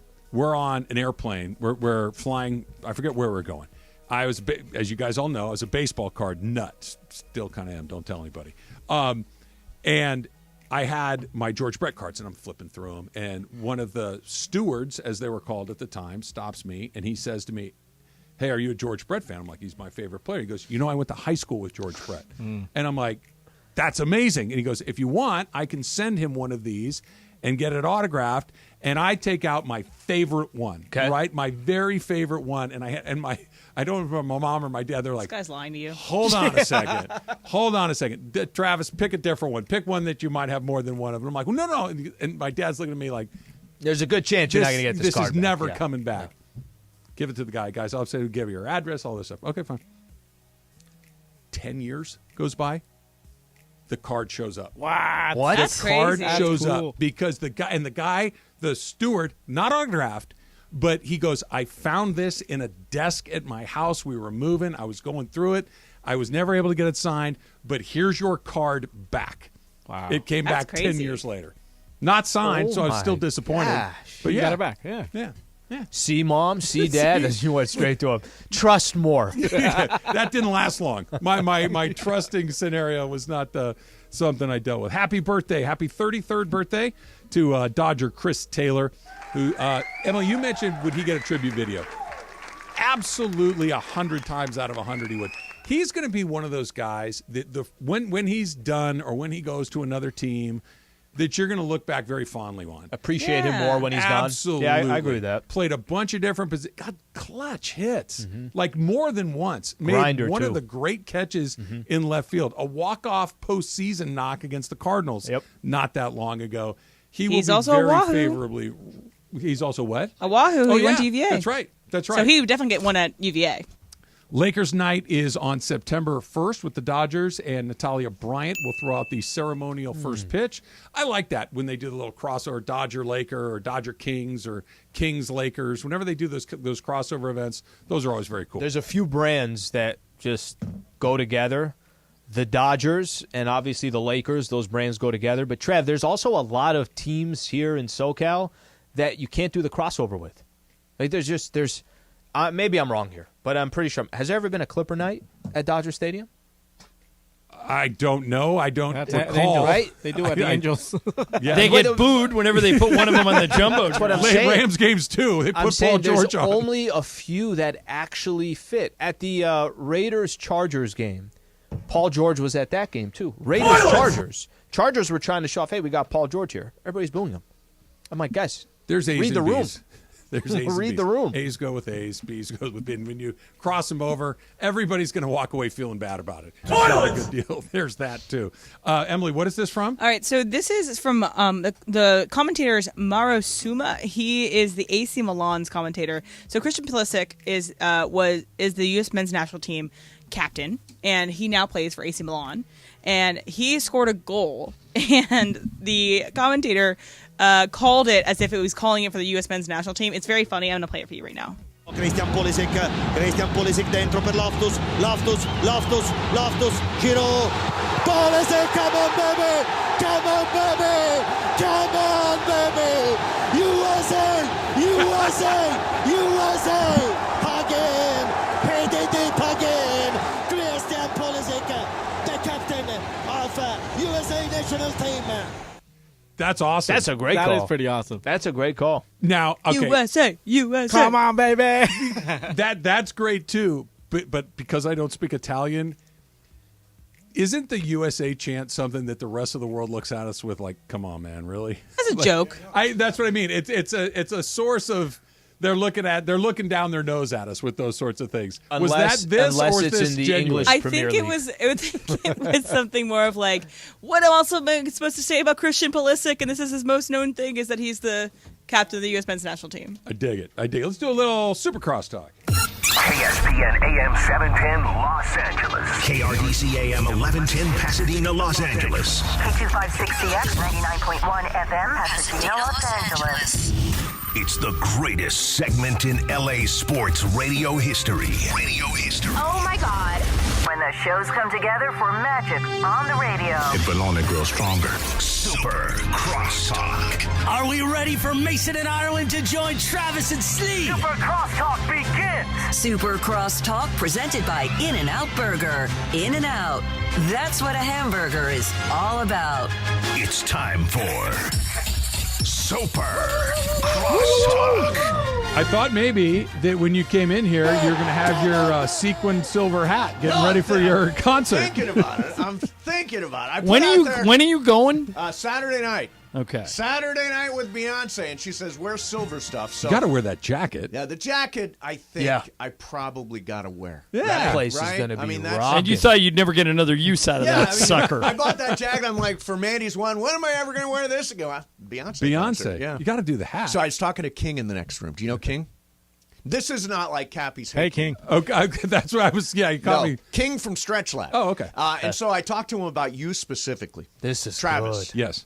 And they really want you to go in there, and they will go gentle on you, and they will stretch you just enough that you feel like I just did it. I You feel feel good? great. Feel great. I'll You do should it. go in and I'll do it. try it. They're really good. Stretch Lab, I guess they're all over Southern California now. All right. And Can we There's one in Venice, by not too far from where you live, right next to. I always go to Wabi on Rose. Oh, yeah. Right next to it. Oh, okay. Are you a stretcher, John? Yeah, every day. Yeah, Really? John's big Every on day. stretching. Yeah. Ask Trav how long it's been. How long do you think it's been since you've last stretched? Like for real? Yeah. Yeah. I don't think I ever have. I'm not being flip. Like when I was playing baseball, when I was still in pretty good shape, you do the thing where you kind of do your arm across your chest like this. You kind of do one of these, kind of, a little bit of that, but never in any meaningful way. I'd always be in the back of the stretch line telling stupid stories. And trying to avoid it. College pitcher too. Yeah, has not stretched. I've never done it. It hurts. What if that was the separation between you There's and the big a leagues? lot of other barriers. there were several other barriers, namely talent. Yeah, well, you can't teach that. Talent seemed to be. How ironic would it something that's in be the way. that in a month you're doing live reads for Stretch Lab? Oh yeah, wouldn't that be great? Hey, I'm Travis Rogers. Is there a better testimonial? I finally stretched. Yeah, I didn't stretch Not a bad for way to do it. 40 years. So, have you seen Beyonce before? I've never seen Beyonce. I'm excited to see. I hear she's supposedly the show is just like spectacular visually. She's fantastic. Her voice sounds great. My problem with her is, I don't know if you heard this yesterday. My problem with her is it's a 7:30 concert. Okay, she has no opening act.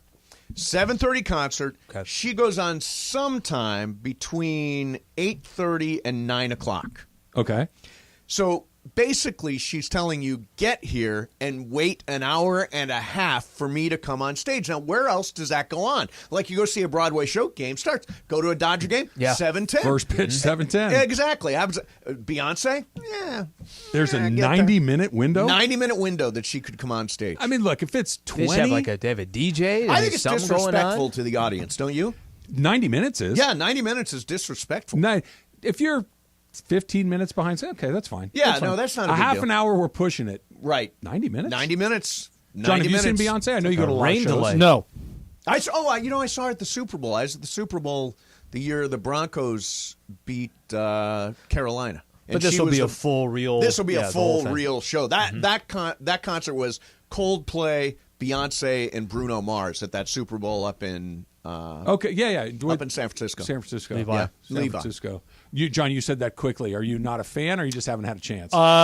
No, I don't think I would pay the money. Yeah. I think it's a super expensive ticket. Did you got in because of your Rams Yes, seats, I right? did. We got so in. you're paying face? Correct. Are you I don't in think Club most people are Renaissance? paying face. What's that? Are you in Club Renaissance? I am not in Club Renaissance. I don't know what that means. I mean, her I album was is told called, to ask. Her album is called Renaissance. Her tour is called Renaissance. It's like it's the club on the floor level. So it's where kind of everybody. It's a standing room place around the center of the stage, and it's kind of like the most lit part of the crowd. Most lit, like yes. live imaging. Yeah, No. exactly. Most lit. Exactly. Are you ready for the crowd on mute?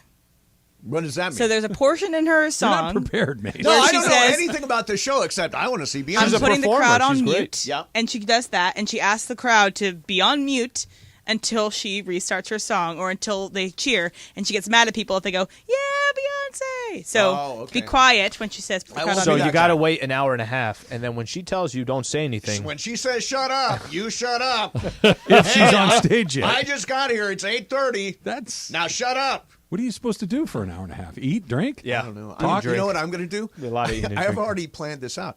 I'm going to watch the USC game on my phone. Right? That's a perfect time That is. to watch the USC SoFi's game. got good Wi-Fi, too. Yeah, they got good Wi-Fi. So I'm going to be watching the Trojans. That is one of those things that you never in a million years would have imagined is important 20 years ago, that if the stadium doesn't have good Wi-Fi, it's like, I might just stay home. Oh, yeah. I got to be able to look at that second screen while I'm watching the Well, event. it is so important that, like, Staple or Crypto upgraded their Wi-Fi. You know, the part of it that is critical is they're basically, everybody at the stadium, everybody at the arena is marketing for you. Everybody that sends a picture out and says, look, here's where I am, it's good for the sport. It's good for it's good for business. You're out there promoting. So I'm sure, like, for example, Beyonce wants to enhance her brand needs any enhancing. She's all right. But if she wants to enhance a million people tweeting out, hey, here's I had a the great Beyonce time. show, or I had a great time. It's Tagging valuable. SoFi Stadium and Yes, everything. Yeah. Yes, exactly. All right, Jen, so what's the threshold for a tribute video when a guy that used to play for your team comes back to your city? Because Last night, Max Scherzer was in New York. Okay. He's obviously on the Rangers now. Spent one full season and a portion of a second season in New York. They played a tribute video for him, and he was mercilessly booed by Mets fans. I don't get that. Why do you? He pitched in one postseason game that he lost. He said, "That's it. I want to be somewhere where I don't want to win. be here I don't anymore. want to be here." Yeah. What is the threshold for that tribute He doesn't video? want to do a rebuild or something along those lines. I would like to highlight when Max comes back to the Dodgers, I want them to play the clip of "My arm is dead, I can't throw." I do like it. Look, if the Dodgers are going to do one, it has to be where he was drunk 4 seconds after they beat the Giants. Yeah, exactly. That was the fastest I've ever seen somebody Got go loaded. from fully present athletically to half cracked in the bag 10 seconds later. Yep. What's the threshold for a video? I don't think that's Championship? long enough. Time? I think, like, for example, if Kike Hernandez. Okay, so didn't Kike get a little video tribute when he went back to Boston? He was part of a World Series winning team. Not in Boston. No. Here. But what he's saying is when they were in Boston last week. Oh, yeah, that's ridiculous. Yeah, they did give him a video tribute. No. Yeah. All right, I'll tell you guys. He batted 225. Thank you, Kike. I'll tell you guys a story. So remember when Dwight Howard was here the first time? Mm-hmm. The Lakers embarked on a billboard campaign that said "Stay D12." Oh my God! So no embarrassing. one at the Lakers wanted to do this, but the feedback they got was that's what he wants. He wants to be courted, and everybody said the Lakers don't beg, and the Lakers said we don't care. We want the player. It didn't work. He ended up signing in Houston, but the moral of that story is players today are different. Maybe the Mets want to send a message that once a Met, always a Met. Yeah. Okay, can I offer a counterpoint to that? Sure. Do you think that is more likely, or that the Mets know their fans and teed up their fans to let him have it? Boy, that would be great if it was true. That would be But I don't want to give Right. the Mets that much credit. They're still the Mets. Yeah, I don't think they're that plan to have- smart. No, not at all. Yeah, I think players today are different. You can't yell at them. You can't like I was watching Winning Time last week, and Magic made a pretty calculated move by saying it's him or me about Right. Paul Westhead, because back then coaches had a lot of power. Now, especially in the NBA, if the best player doesn't like you, if Kawhi you're in Leonard trouble. walked in and said, I don't want Ty Lue as my coach, Ty Lue's fired within the hour. Use Trae Young as an example. Right. Who's not even good. Not even a great Yeah, player. I mean, he's had the power to recycle coaches there. Yeah. Right. But back then, Magic took a pretty big risk. Well, we played a drinking game during Sunday night's Winning Time. Every time they said the system, we took a shot. You were The wasted. system. That's a lot And of you were shots. wasted. Hope you didn't have to drive after that. Spot. Get to your spot. It's the system. Like, if I was Magic, I would say, I'm so tired of this guy with the system thing. Your Get rid of system him. is called the system? Yeah. That's the best line in the show so far. Travis, am I safe to say this, one episode away from calling it quits on Winning Time? I'm think not. so. I'm think so. in. I'm okay with it. He's I'm passed. it's not that I hate it. I'm bored by it. It just, we haven't. Really, Beto was here yesterday. He also bored by it. we haven't moved the ball down the field, right? I get that there's a weird relationship between the Jerry character, the Jerry Buss character and the Jeannie Buss character, that they're trying to find their common ground. Right. I get that Magic and Paul Westhead hate each other. I get that Norm Nixon's on his way out. I get that Kareem is trying to figure out how to connect with Magic. Let's go. But isn't we're just that going around the because- block over and over again. Isn't that because we know every beat of this Maybe. story? I mean, we know every beat. Like, for example, my mom and not stepdad Leo, not Laker fans by any stretch of the This is all imagination. new to them? Don't know they don't know. They like it? Yeah, we're spoiling it for them right now. They're driving back out to the desert. Hey, Mom, turn it off. Leo, 2 minutes. Paul Westhead's getting fired next week. That's it. Yes. Yeah, but we know that, right? Well, I don't know if it's that we know it. I don't know if it's just not moving down there, because I want to see Worthy. I want to see Byron. I want to see those guys, because I know that that first group was part of the beginning of Showtime. But for me, and maybe again, like you're saying, Mace, maybe it's just personal. It's Magic, it's Kareem, it's Worthy, it's Scott, it's Coop. That's Showtime. That's what I want to see. Right. Yeah, they're not there yet because they went to 2000.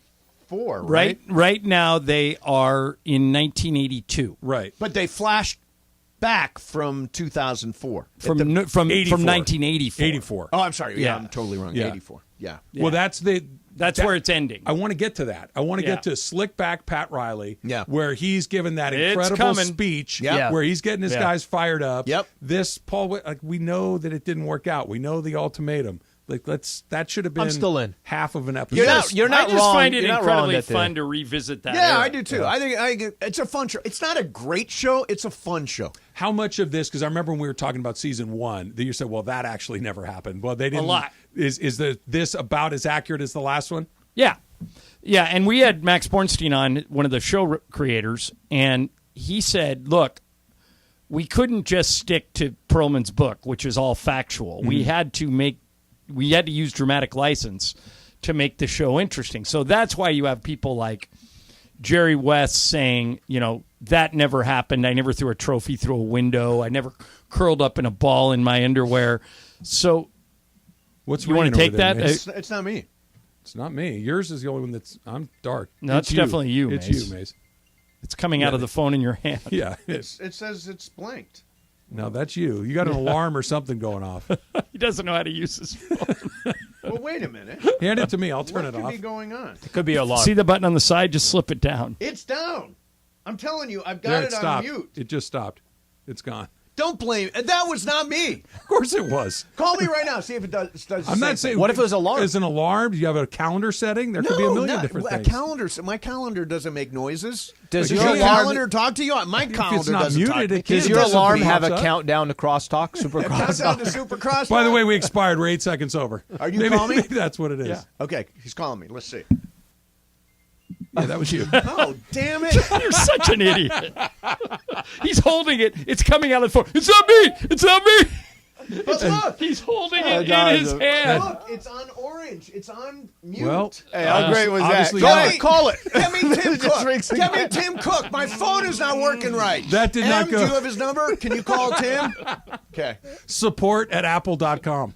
Call that. That was Super so Crosstalk stupid. is brought to you by In-N-Out Burger. In